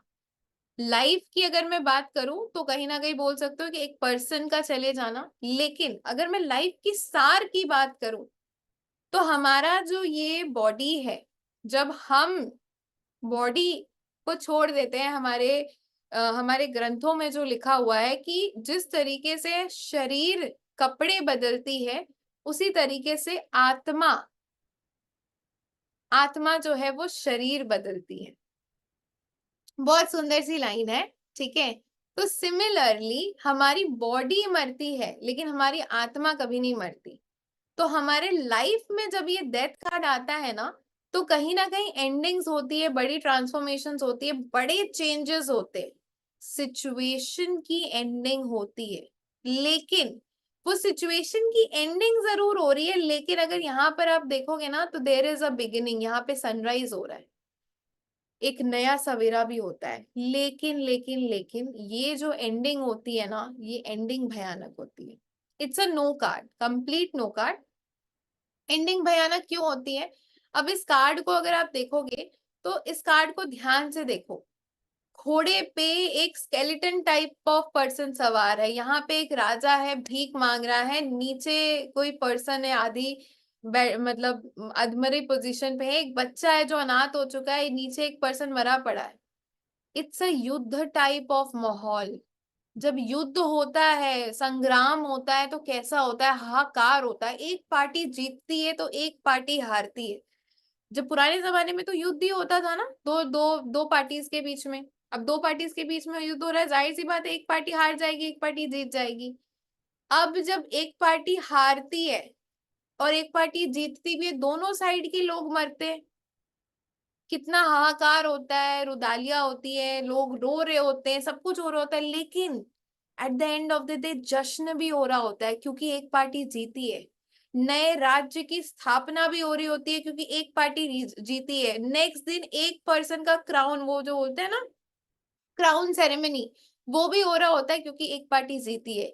यहाँ पर लोगों के घर में हो सकता है कि कोई मरा है तो मतलब आपके घर में बहुत सारी रिचुअल्स भी हो रही है, लेकिन यहाँ पे सेलिब्रेशंस भी चल रही है, दोनों ही चीजें साथ में होना।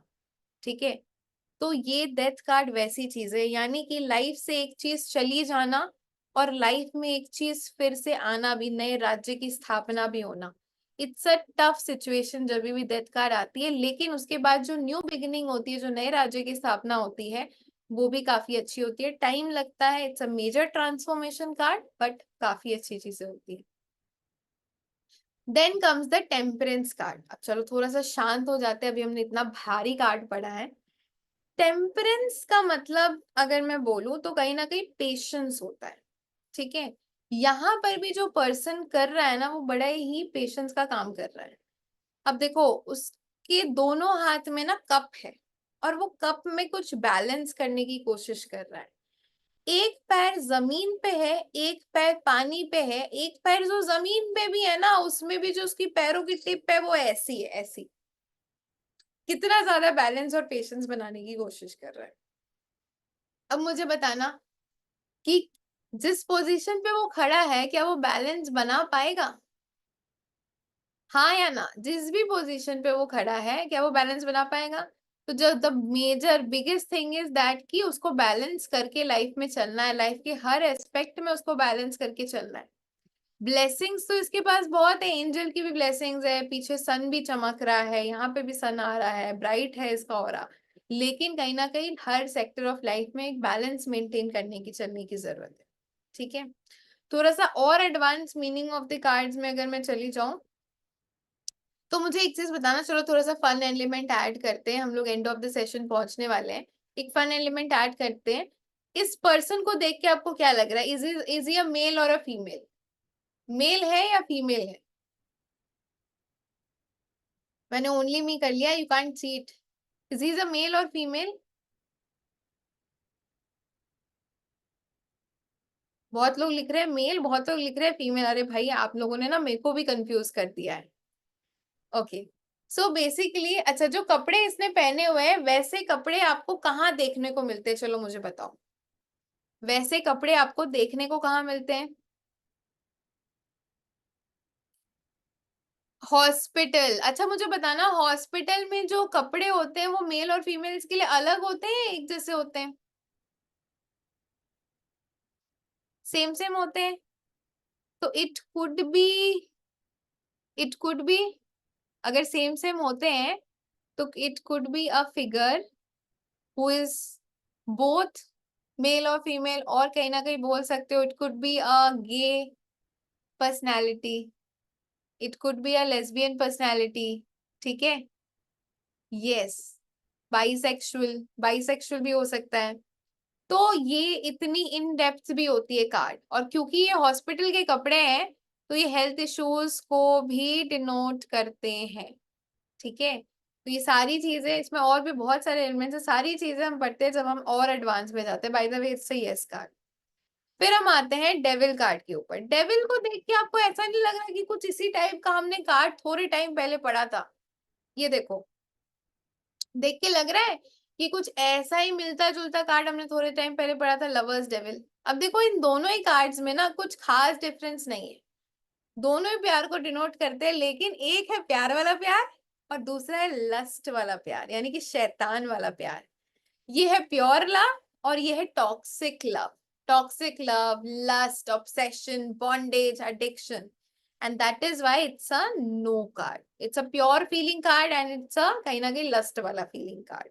ओके, चलो फिर आते हैं हम टावर कार्ड पे। ठीक है, अब टावर कार्ड जो है ना, टावर का मतलब होता है जो हम लोग मोबाइल टावर्स देखते हैं, सेलफोन टावर्स देखते हैं, फिर हम अपने जो कॉम्प्लेक्स टावर्स देखते हैं, तो ये बेसिकली उस टावर को डिनोट करता है। अब लेकिन इस टावर में ना बहुत ज्यादा टावर वाली सिचुएशन आ चुकी है, यानी कि इसका टावर फट चुका है। और ये डिस्ट्रक्शन क्यों हो रहा है? क्योंकि एक लाइटनिंग स्टॉर्म आई है और सीधे टावर के ऊपर जाके गिरी है, जिसकी वजह से टावर जो है वो नीचे से उखड़ रहा है, यानी कि रूट से उखड़ के वो गिर रहा है, और ऊपर से लोग भी गिर रहे हैं। अब मुझे बताओ, जब भी कोई घर का कंस्ट्रक्शन वर्क चल रहा होता है, ठीक है, तो घर की भीत बनाने में कितना टाइम लगता है? घर की भीत भीत बनाने में ज्यादा टाइम लगता है या फिर घर खड़ा करने में ज्यादा टाइम लगता है? मैंने अपने सामने एक घर बनते हुए देखा था, 5 साल से घर की भीत बन रही थी और 1 साल में 14 तल्ला खड़ा हो गया। मैंने बोला इतने साल से नीचे क्या खोद रहे थे ये? तो घर की भीत यानी कि घर की नींव बनाने में ज्यादा टाइम लगता है, लेकिन घर बनाने में बहुत ज्यादा टाइम नहीं लगता। हम भी जब टैरो कार्ड्स एडवांस कोर्स करते हैं, यानी कि जो हमारा 30 डेज का प्रोग्राम होता है, उसमें टैरो कार्ड्स पढ़ाने में आप लोगों को अप्रोक्सीमेटली 2 से 3 हफ्ते लग जाते हैं, लेकिन उसके बाद रीडिंग्स करने में एक ही हफ्ते में वो हो जाता है। सबसे ज्यादा टाइम लगता है टैरो कार्ड्स की भीत बनाने में। यहाँ पर भी सेम चीज है। ठीक है, कि किसी भी चीज की पिलर जो होती है ना, तो उसके रूट स्ट्रॉन्ग होने होने चाहिए। अगर रूट स्ट्रॉन्ग नहीं है तो कहीं ना कहीं आपकी आगे आने वाली चीजों में प्रॉब्लम्स होगी। तो ये जो है एक्सीडेंट्स को दिखाता है, डिस्ट्रक्शन को दिखाता है, नेगेटिविटी को दिखाता है। क्यों? क्योंकि रूट्स स्ट्रॉन्ग नहीं थी। लॉसेस को भी दिखाता है, क्यों? क्योंकि रूट स्ट्रॉन्ग नहीं थी। तो हमेशा you should work on your roots. कोई भी चीज आप करने जा रहे हो, अगर किसी को भी लग रहा है ना कि हम ये 3 दिन का कोर्स, अगर मुझे, अच्छा मुझे एक चीज बताना, किन किन को लगता है कि लाइक ये 3 डेज का कोर्स करके वो एक प्रोफेशनल टैरो कार्ड रीडर बन जाएंगे? देखो बेसिक टैरो कार्ड रीडर तो आप बन जाओगे because you can somewhere do yes और नो रीडिंग्स, ठीक है। बट किन किन को लगता है कि एकदम प्रोफेशनल टैरो कार्ड बन जाएंगे? Not possible, because you have to work on the roots. किन किन को लगता है कि 3 दिन का कोर्स अगर नहीं भी किया तो भी चलेगा, अगर हम लोग डायरेक्ट कोर्स में एंट्री मारते तो भी बन जाएंगे? तो भी नहीं बनेंगे, क्योंकि रूट्स रूट्स इज इम्पोर्टेंट। जैसे रेकी में होता है ना 1 2 3 4, रेकी लेवल 1 नहीं सीखा तो सेकंड में तो एंट्री नहीं मिलने वाली। Not possible, not at all possible. तो रूट स्ट्रांग होना जरूरी है। तो कौन कौन आज अपनी रूट स्ट्रांग करना चाहता है? कौन कौन नेक्स्ट 3 डेज तक कमिटेड है कि नहीं डेली सेम टाइम पे आना ही आना है, कॉपी पेन लेके बैठना ही बैठना है, रिकॉर्डिंग्स के भरोसे नहीं बैठना। रिकॉर्डिंग्स रिवाइज के लिए होता है, रिकॉर्डिंग्स पढ़ने के लिए नहीं होता। लाइव जितना अच्छे पढ़ाई हो सकती है रिकॉर्डिंग्स में नहीं हो सकती। यस, तो it's a no card. Okay, चलो next is the star card. अच्छा, टूटता हुआ तारा किस किस लोगों ने देखा है? टूटता हुआ तारा किन किन लोगों ने देखा है? जब टूटता हुआ तारा तारा आता है तो हम लोग क्या बोलते हैं? हम लोग बोलते हैं जल्दी से कोई विश मांग लो, मिरेकल्स आने वाले हैं, राइट? तो it is a card of miracle, name fame opportunity का ये कार्ड है। ये जो आप देख रहे हो ना स्टार, ठीक है, इट्स अ वीनस स्टार। इसको जो हम लोग सबसे ब्राइटेस्ट स्टार भी बोलते हैं। एंड 1 2 3 4 5 6 7, ये जो 7 आप देख रहे हो ना, it is called the astrological 7 ग्रह नक्षत्र आपके, ठीक है। तो वो चीजों को भी दिखाता है, सारे की ग्रह नक्षत्र, सारी की सारी चीजें आपके फेवर में आना, नेम फेम मिलना, आपको न्यू अपॉर्चुनिटीज मिलना। ऑल्सो जब हम लोग छोटे थे तो हमारी जो टीचर्स होती थी ना, वो अगर आप बहुत अच्छा करते थे ना तो आपको स्टार देती थी कि बहुत अच्छा किया, एक्सीलेंट। तो this is that star. Her field में विशेष का फुलफिल होना, हर चीज में सारे ग्रह नक्षत्रों का आपके साथ होना, बैलेंस होना, it is a card of miracle. And yes, it's a total. यहाँ पे यस और नो नहीं लिखा हुआ है, बट बताओ क्या होगा, ये यस होगा या नो होगा? It's a yes card. अब ये जो 7 स्टार्स है ये और भी बहुत सारी चीजों को डिनोट करते हैं, that will learn later, but it's a yes card. अब स्टार आया, अब स्टार के बाद मून भी आएगा, सन भी आएगा, हम सब पढ़ने वाले हैं यहाँ पे, ठीक है। मून, मून जो होता है ना, ठीक है, वो होता है हमारे इमोशंस का कारक। आप अगर देखोगे ना तो पूर्णिमा और अमावस्या के दिन हमारे मूड्स बहुत ज्यादा फ्लक्चुएट हो रहे होते हैं, ठीक है। हमारी ये जो मूड फ्लक्चुएशंस होती है ना, वो पूर्णिमा और अमावस्या के बीच में बहुत ज्यादा होती है। अब इस कार्ड को अगर आप देखोगे ना तो देयर इज मून भी है, और ऊपर अगर आप देखोगे तो सन भी है, आधा मून भी है और ऊपर सन भी है। सन और मून कौन से सिचुएशन में साथ आते हैं जरा बताना? सन एंड मून कौन से सिचुएशन में साथ आते हैं? Yes, Eclipse. जब इक्लिप्स लगता है, ग्रहण लगता है, तो कैसी परिस्थिति होती है? हर जगह हाहाकार मचा रहता है। टीवी खोलो तो इस ग्रह के ऊपर ये चल रहा है, उस घर के ऊपर ग्रह के ऊपर ये प्रभाव होगा, इस राशि के ऊपर ऐसा प्रभाव होगा, उस राशि के ऊपर ऐसा प्रभाव होगा। और घर में अगर हमारे बड़े बुजुर्ग हैं तो वो तो बोलेंगे कि सारे खाने वगैरह में तुलसी पत्ता डाल दो, और अगर किसी में नहीं डाला है तो उसके बाद उसको फेंक दो, रखना ही नहीं है, ठीक है। जो प्रेग्नेंट होती है महिलाएं, उनपे तो और ज्यादा रेस्ट्रिक्शंस होती है, ऐसे ना ग्रहण नहीं, पता नहीं क्या हो गया। तो ये जो माहौल है, ये जो केओस का माहौल है, ये केओस का माहौल यहाँ पे दर्शाया जाता है।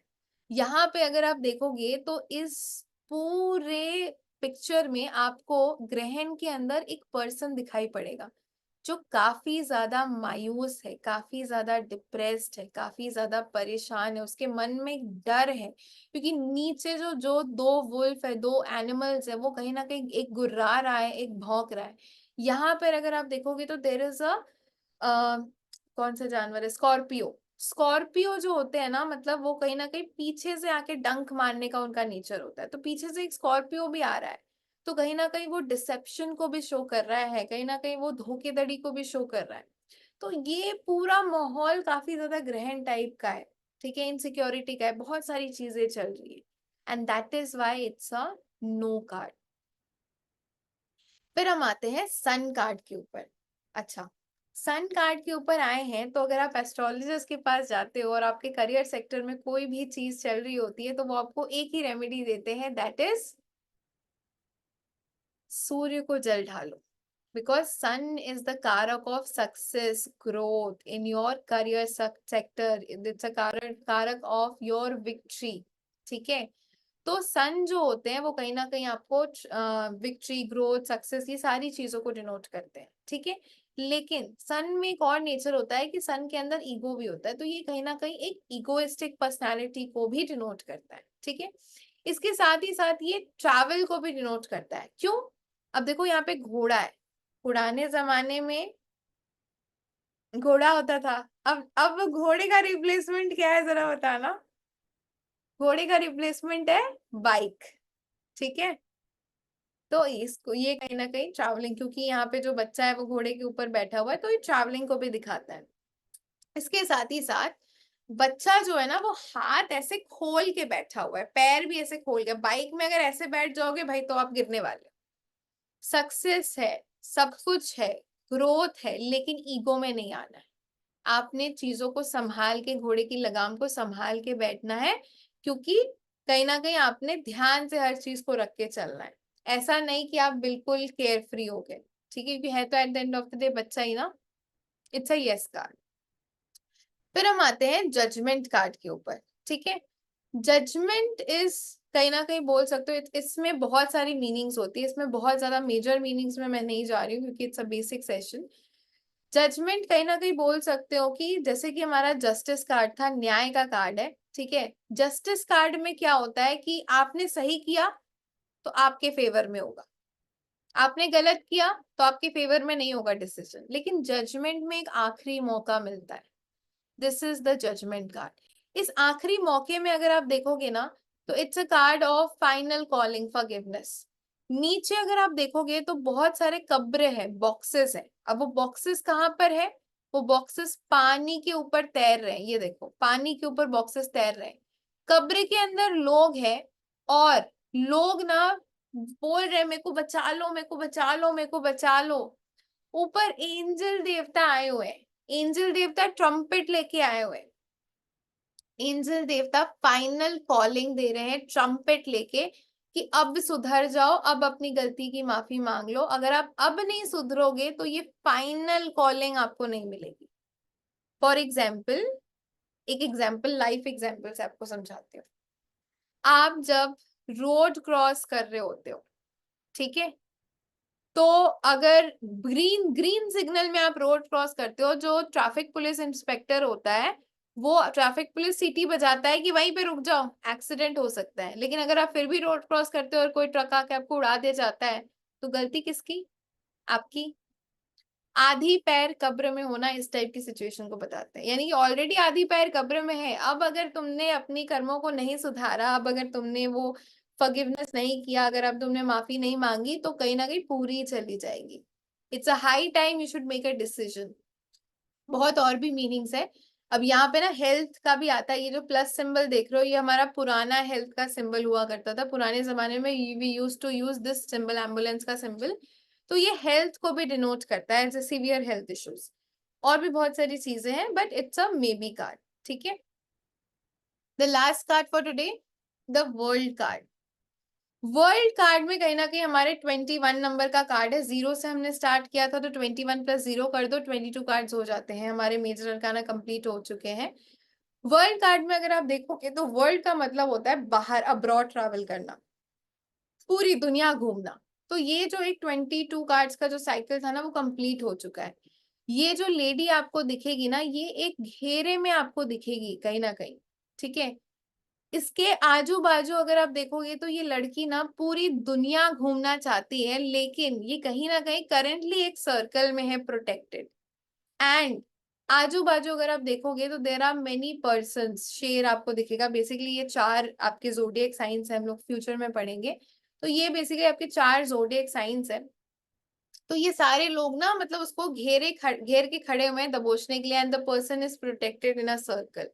ठीक है, और ये वेट कर रही है कि ये कब इस सर्कल से बाहर निकले, कब वो ट्रैवल कर सके, कब बाहर जा सके. It's a yes card. But यहाँ पर ना आपको अपनी मैजिकल वॉन्ड्स, जो इसके हाथों में 2 मैजिकल वॉन्ड्स है, इसको यूज करके उसको बाहर जाना होता है. ठीक है, and she has to explore the world. तो यहाँ पे कुछ स्टेप्स भी लेने पड़ते हैं. World card calls for a total shift total change, लेकिन उसके लिए कुछ इनिशिएटिव्स आपको लेने पड़ते हैं। And it's a yes card. Last के जो 2 कार्ड्स है ना, ये बहुत इंटरेस्टिंग कार्ड्स है, इसके बहुत इनर और डीपर लेवल ऑफ मीनिंग्स है, ठीक है। So with this we complete our first day of 22 major arcana cards. अब मुझे आप लोग एक चीज बताइए, आज जो आपने मेजर अरकाना कार्ड्स पढ़े हैं, ठीक है, इसके बाद हम लोग रेमेडीज पे भी जाएंगे। हमने बोला था कि हम खत्म कर देंगे 1.5 घंटे में सेशन, तो हमने 1.5 घंटे में सेशन हमारा कंप्लीट कर लिया। कल हम लोग माइनर अरकाना कार्ड्स के पढ़ेंगे। तो व्हाट डू यू थिंक, मुझे सबसे पहले बताना, इस टैरो कार्ड इजी और इट इज डिफिकल्ट? फिलहाल तो हम बेसिक से ही कर रहे हैं, बट जिस तरीके से मैंने आपको पढ़ाया है, तो आप मुझे एक चीज बताइए कि मेरे पढ़ाने के तरीके से आपको क्या लगता है, इज इट इजी और इज इट डिफिकल्ट? देखो, पढ़ाने का तरीका भी मैटर करता है, ठीक है। If you are with a boring mentor और if you are with a very high vibe mentor, मैं बोर तो नहीं किया ना, मैंने आपको सुला तो नहीं दिया ना। चलो, it is easy, okay, it's easy with you, very easy, very easy. Yes, it is very easy if you are with a very right person. Okay, you are the best. Thank you, thank you. So कौन कौन लोग कल आ रहे हैं? हम लोग third day पे इसको देखेंगे कि कैसे हम इसको यूज कर सकते हैं, ठीक है, डोंट वरी।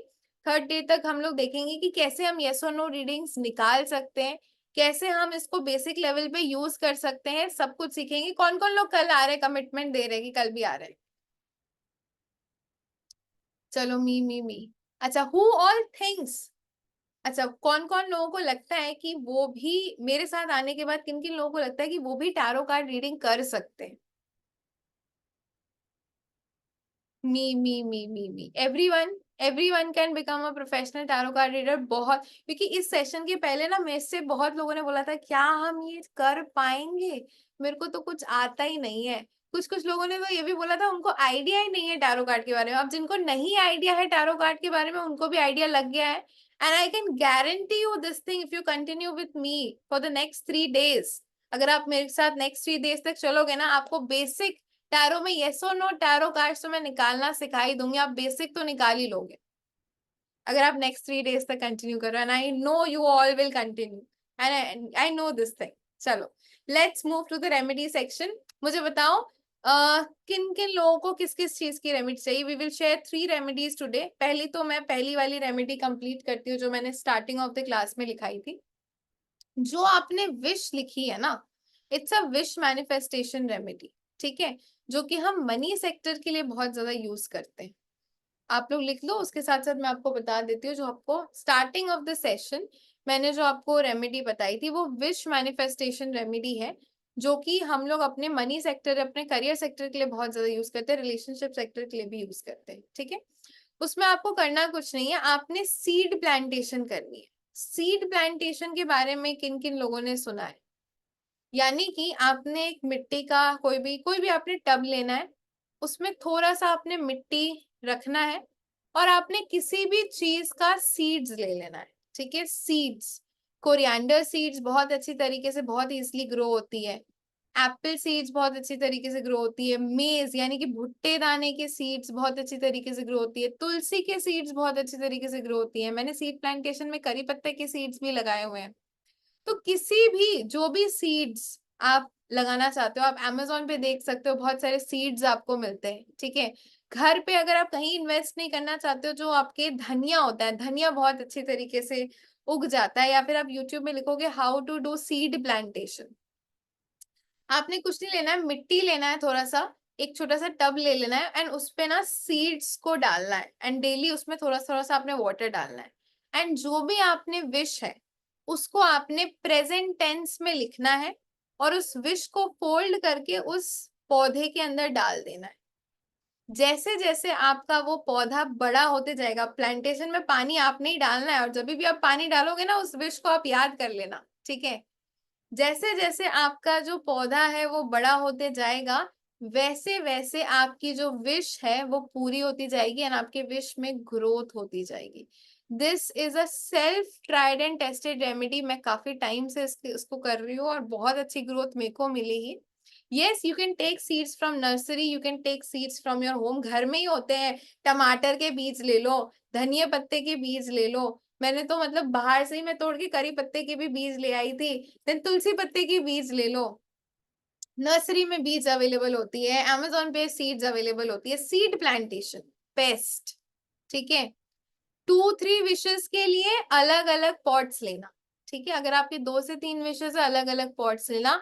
हर चीज के विश के लिए यूज कर सकते हो. It could be career, it could be career, then any type of wish manifestation. हाँ, लव के लिए अगर आप कर रहे हो तो आप सिर्फ फूलों के बीज लोगे. अगर आप प्यार मोहब्बत के लिए कर रहे हो तो आप फूलों के बीज लोगे. अदरवाइज XYZ चीजों के लिए सब्जी, टमाटर, भिंडी, गाजर, किसी भी चीज के बीज चलते हैं. ठीक है. घर के लिए भी कर रहे हो, घर के लिए कर रहे हो तो एक चीज मैं बता दूं, घर is something very much potent. ठीक है. थोड़ी सी दमदार चीज है घर. तो उसके लिए आप कोई ऐसा पौधा चुनो जो कि सालों तक चले. फॉर एग्जाम्पल आम का पेड़, बरगद का पेड़. ठीक है. पीपल का पेड़. और उसको ना नॉर्मल टब में नहीं, उसको किसी जगह पर लगाओ. उसकी जो ग्रोथ होगी ना, that is beyond amazing. And उसकी ग्रोथ स्ट्रांग होगी बिकॉज आपको ग्रोथ एक लाइफ टाइम के लिए चाहिए. ठीक है. तो ये चीज करके देखो. And it's a very good remedy. I am trying it from years now. मैं पिछले 3-4 सालों से इस रेमेडी को कर रही हूँ. And my growth is amazing. So इसीलिए मैं आपके साथ ये शेयर करना आज मैंने चाहा. तो do this remedy and you will see it. And आज ही जो मैं आपने विश लिखी है ना, कल सुबह ही प्लांटेशन कर दो. न्यू मून का टाइम चल रहा है एंड बेस्ट है. विश पेपर को आपने मिट्टी के अंदर डाल देना है और डेली जब आप पानी डाल रहे हो तो आपने वो विश को अपने याद करना है. ठीक है. सीड प्लांटेशन के थ्रू जैसे जैसे वो सीड्स ग्रो होंगे वैसे वैसे आपकी विशेस भी ग्रो होंगी. And see this is a very beautiful amazing remedy. इसमें कोई जाप नहीं करना, कुछ नहीं करना. ठीक है. पौधा अगर आपका in case by any situation, अगर पौधा, जाहिर सी बात है कि पौधे जो होते हैं ना वो 1 or 2 years नहीं तो मतलब मर जाते हैं. तो जैसे ही आपका पौधा मर जाता है आप दूसरी सीड्स लगा लो. अगर आपका विश पूरा हो गया दैट्स ओके. अगर आपका विश रह गया है तो आप दूसरी सीड प्लांटेशन कर लो. पौधा अगर मर जाता है ना तो इट सेज कि जो भी नेगेटिविटी होती है वो पौधा अब्सॉर्ब कर लेता है. ठीक है. तो अगर आपने मनी रिलेटेड कोई भी रिचुअल लिखी है तो आपने ये भी सुना होगा कि मनी में भी नजर लग जाती है. तो आपका विश जो है वो प्रोटेक्टेड है, पेड़ के नीचे. जो भी नेगेटिविटी होगी ना वो सबसे पहले उसको खाएगी. अगर वो मर जाता है दैट्स नथिंग अ केस. आप उसको डिस्कार्ड करके सेम विश आप नए पौधे में लगा दो. ठीक है. कौन सा फ्रूट्स एंड फ्लावर्स लगाएं?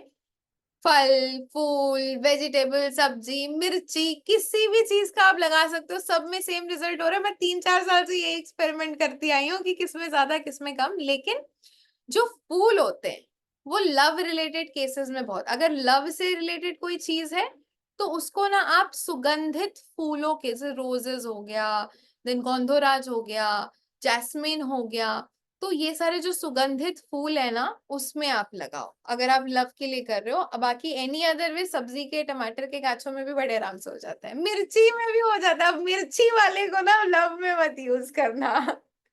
ठीक है. बाय द वे मिर्ची में भी विश मैनिफेस्टेशन हो जाती है. फैमिली रिलेशंस भी आप फ्लावर्स में करो.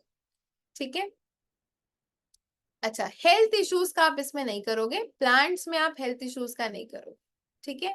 हेल्थ इश्यूज के लिए मैं आपको एक रेमेडी बता दे रही हूँ जो आप कर सकते हो. दैट इज, आपने सूखी हल्दी की गांठें लेनी है. बहुत लोगों ने लिखा कि मैम हेल्थ इश्यूज से रिलेटेड कोई रेमेडी बता दो. तो आपने सूखी हल्दी की गांठ लेनी है. ठीक है. बता दे रही हूँ. यार कितने क्वेश्चन पूछते हो. चलो, किसी ने पूछा इसके पहले वाली रेमेडी में जो फल एंड फ्लावर होंगे उसको क्या करेंगे. जो फल एंड फ्लावर होंगे उसको आप सबसे पहले भगवान जी को चढ़ा के आप खुद खा सकते हो. फूल तो आप खाओगे नहीं तो आप भगवान जी को चढ़ा सकते हो. जो फल होंगे वो भी आप भगवान जी को चढ़ा के फिर आप खा सकते हो. कोई दिक्कत नहीं, आराम से. ठीक है. चलो, पेपर डालना है on the first day. Daily daily paper नहीं डालना. अच्छा, नेक्स्ट रेमेडी पे आ जाते हैं, that is the health ritual. Health बहुत लोगों की बहुत ज्यादा खराब होती है, तो उसके लिए आप क्या कर सकते हो कि मान लो किसी की बहुत ज्यादा हेल्थ खराब है, कोई बहुत ज्यादा फ्रीक्वेंटली बीमार पड़ रहा है। अब किसी किसी को तो ये भी प्रॉब्लम होती है, किसी किसी बच्चों को हर महीने बीमार, किसी किसी बड़े लोगों को भी प्रॉब्लम होती है हर महीने बीमार। तो उसके लिए आप एक चीज कर सकते हो कि आपने हल्दी की गांठें लेनी है, 5 हल्दी की गांठें लेनी है, ठीक है। अब मान लो कि आपका ये बेड है, आपने एक हल्दी की गांठ यहाँ पर रखनी है, यहाँ पर रखनी है, यहाँ पर रखनी है, यहाँ पर 4 कॉर्नर्स पे एक एक हल्दी की गांठ रखनी है, और बीच में एक हल्दी की गांठ रखनी है, ठीक है। और फर्स्ट, पहली बार तो अगर बहुत ज्यादा तबीयत खराब होती है तो पहले महीने में ही इसको डिस्कार्ड कर देना है। फिर दूसरे बार आप रखोगे जब, तो उसको 3 महीने बाद बाद आप डिस्कार्ड करते रहो, तो वो बेटर होती है। हल्दी जो होती है, सूखी हल्दी, वो नेगेटिविटी को अट्रैक्ट कर लेती है, जिसकी वजह से आप बीमार कम पड़ते हो। फेंकना कहाँ पे है, जल प्रवाह करो, यानी कि बहते हुए पानी में आप विसर्जित कर दो, सबसे बेस्ट होता है। अगर वाटर का ऑप्शन नहीं है तो आप मिट्टी में डाल दो, अगर कुछ नहीं है तो आप डस्टबिन में डाल दो। जब आप फेंक रहे हो तो आपने जोर से फेंकना है, चाहे आप कहीं भी फेंको, मिट्टी में फेंको, डस्टबिन में फेंको, या फिर आप जो कूड़ेदान में आता है। जब आप फेंक रहे हो, जो भी पर्सन फेंक रहा है, मम्मी पापा बुआ, जब फेंक रहा है तो बोलो कि उस पर्सन, यानी कि जो भी आपका फैमिली मेंबर है, उसकी लाइफ से ये सारी नेगेटिविटी चली जाए। बहुत जोर से आपको फेंकना है। जब कोई भी XYZ इशू के लिए कर सकते हो, कोई भी XYZ इशू के लिए कर सकते हो, ठीक है। ये चीज आपने करनी है। एंड दूसरी चीज मैं बोलूंगी कि देखो, कुछ प्रॉब्लम्स होती है, आपने डॉक्टर भी दिखाना पड़ता है, टोटल आप रेमेडी के भरोसे नहीं रह सकते हो, तो डॉक्टर तो आपने दिखाना ही दिखाना है, ठीक है। हल्दी, वापस से रिपीट कर दे रही हूँ, हल्दी की गांठ लेनी है, चारों बेड के कॉर्नर्स पे एक एक हल्दी की गांठ रखनी है, बीच में एक हल्दी की गांठ रखनी है। 1 महीने बाद फेंक देना। अब बेड के मैट्रेस के नीचे रखनी है, बेड के ऊपर नहीं रखनी है, ठीक है। मैट्रेस के नीचे रखनी है। साबुत हल्दी की गांठ अमेजोन पे अवेलेबल हो जाएगी। यार, तुम लोगों ने कभी मसाले नहीं देखे क्या? साबुत सूखी हुई हल्दी की गांठ अमेजोन पे मिल जाएगी, ब्लिंकिट में मिल जाएगी, और कौन कौन से, स्विगी इंस्टामार्ट पे मिल जाएगी, पंसारी के शॉप में मिल जाएगी। गद्दे के, बेड के नीचे रखनी है, सॉरी, बेड के नीचे नहीं रखनी है, जो गद्दा होता है हमारा, जो तोसक होता है, जिसके जिसके ऊपर हम लोग सोते हैं, गद्दे के नीचे, मैट्रेस के नीचे रखनी है, ठीक है। पहले तो 1 ही महीने में चेंज कर देना है, उसके बाद फिर 3-3 महीने में आप चेंज कर सकते हो। एक और रेमेडी आप लोगों को बता दे रही हूँ, ओवर थिंकिंग के लिए, ठीक है। कभी कभी हमारे लाइफ में परेशानियां बहुत ज्यादा होती हैं, और ओवर थिंकिंग ज्यादा, जब हम स्ट्रेस में हो जाते हैं, उसके वजह से भी हमारे लाइफ में बहुत सारे हॉर्मोन्स बहुत ज्यादा डिस्टर्ब होते हैं, ठीक है। तो ओवर थिंकिंग को दूर करने के लिए एक रेमेडी बता दे रही हूँ। अगर आप बहुत ज्यादा सोचते हो, बहुत ज्यादा अपने दिमाग को स्ट्रेस देते हो ना, ठीक है, तो आपने रात को सोते वक्त अपने बेड के पास एक क्लियर कांच के ग्लास में, एंजाइटी के लिए ही ये रेमेडी मैं बता रही हूँ, एंजाइटी के लिए ही ये रेमेडी बता रही हूँ। अपने बेड के पास, जहां पे भी आप सिर रखते हो, उसके पास एक टेबल रखो। बेड मान लो आपका ये है, ठीक है। आप यहाँ पर इस तरीके से, यहाँ पर ऐसे सिर रखते हो, ठीक है, यहाँ पे सिर रखते हो। इधर एक टेबल आप रखोगे, टेबल के ऊपर एक कांच की ग्लास आप रखोगे, और उस कांच के ग्लास में पानी रखोगे। रात को जब आप सोओगे तो उस कांच के ग्लास को पकड़ के बोलना है कि मेरी जितनी भी टेंशन है, जितनी भी एंजाइटी है, वो सारी इस पानी में आ जाए, और आपने सो जाना है। नेक्स्ट दिन सुबह आपने वो पानी का ग्लास लेना है, और आपने घर से बाहर उसको फेंक देना है। इसको लगातार आपने 21 डेज तक करना है। ऑटोमेटिकली जो प्रॉब्लम्स है, जो टेंशन है, वो भी आपकी लाइफ से ही चली जाएगी। ये भी ट्राइड एंड टेस्टेड रेमेडी है, मैंने अपने लिए की थी। मेरे को 7 दिन में ही रिजल्ट आ गया। टेंशन, जिस परेशानी की वजह से मैं इतनी ज्यादा परेशान थी, वो परेशानी 7 दिन में चली गई, ठीक है। वॉश बेसिन में नहीं डालना है, घर से बाहर उसको जाके फेंक दो। आइदर अपनी खिड़की से फेंक दो घर से बाहर, किसी के ऊपर मत फेंकना, या फिर बाहर जाके फेंक दो। वापस रिपीट करो, इतनी इजी सी तो रेमेडी है, कितना रिपीट करवाते हो यार।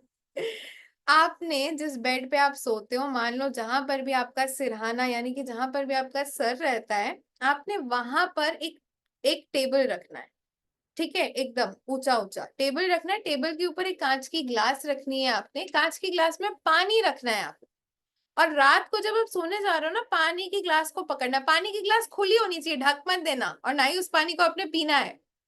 उस पानी को पकड़ के आपने बोलना है कि मेरी जितनी भी टेंशन, जितनी भी एंजाइटी, जितनी भी स्ट्रेस है, वो सब कुछ इस पानी में आ जाए, जितनी भी प्रॉब्लम्स है वो सब कुछ इस पानी में अब्सॉर्ब हो जाए, और आपने सो जाना है। नेक्स्ट दिन सुबह जब आप उठोगे, पानी के ग्लास को लेना है, घर से बाहर फेंक देना है। ये 21 डेज तक आपने करना है। ऑटोमेटिकली प्रॉब्लम ही चली जाएगी। मेरी तो प्रॉब्लम ही चली गई थी, टेंशन ही खत्म। ठीक है, चलो। तो मोस्टली आज हमने थ्री रेमेडीज शेयर की हैं। कल हम और 3 रेमेडीज शेयर करेंगे, और परसों हम और 3 रेमेडीज शेयर करेंगे। ठीक है, चलो guys, that's it for today. काफी टाइम हो चुका है,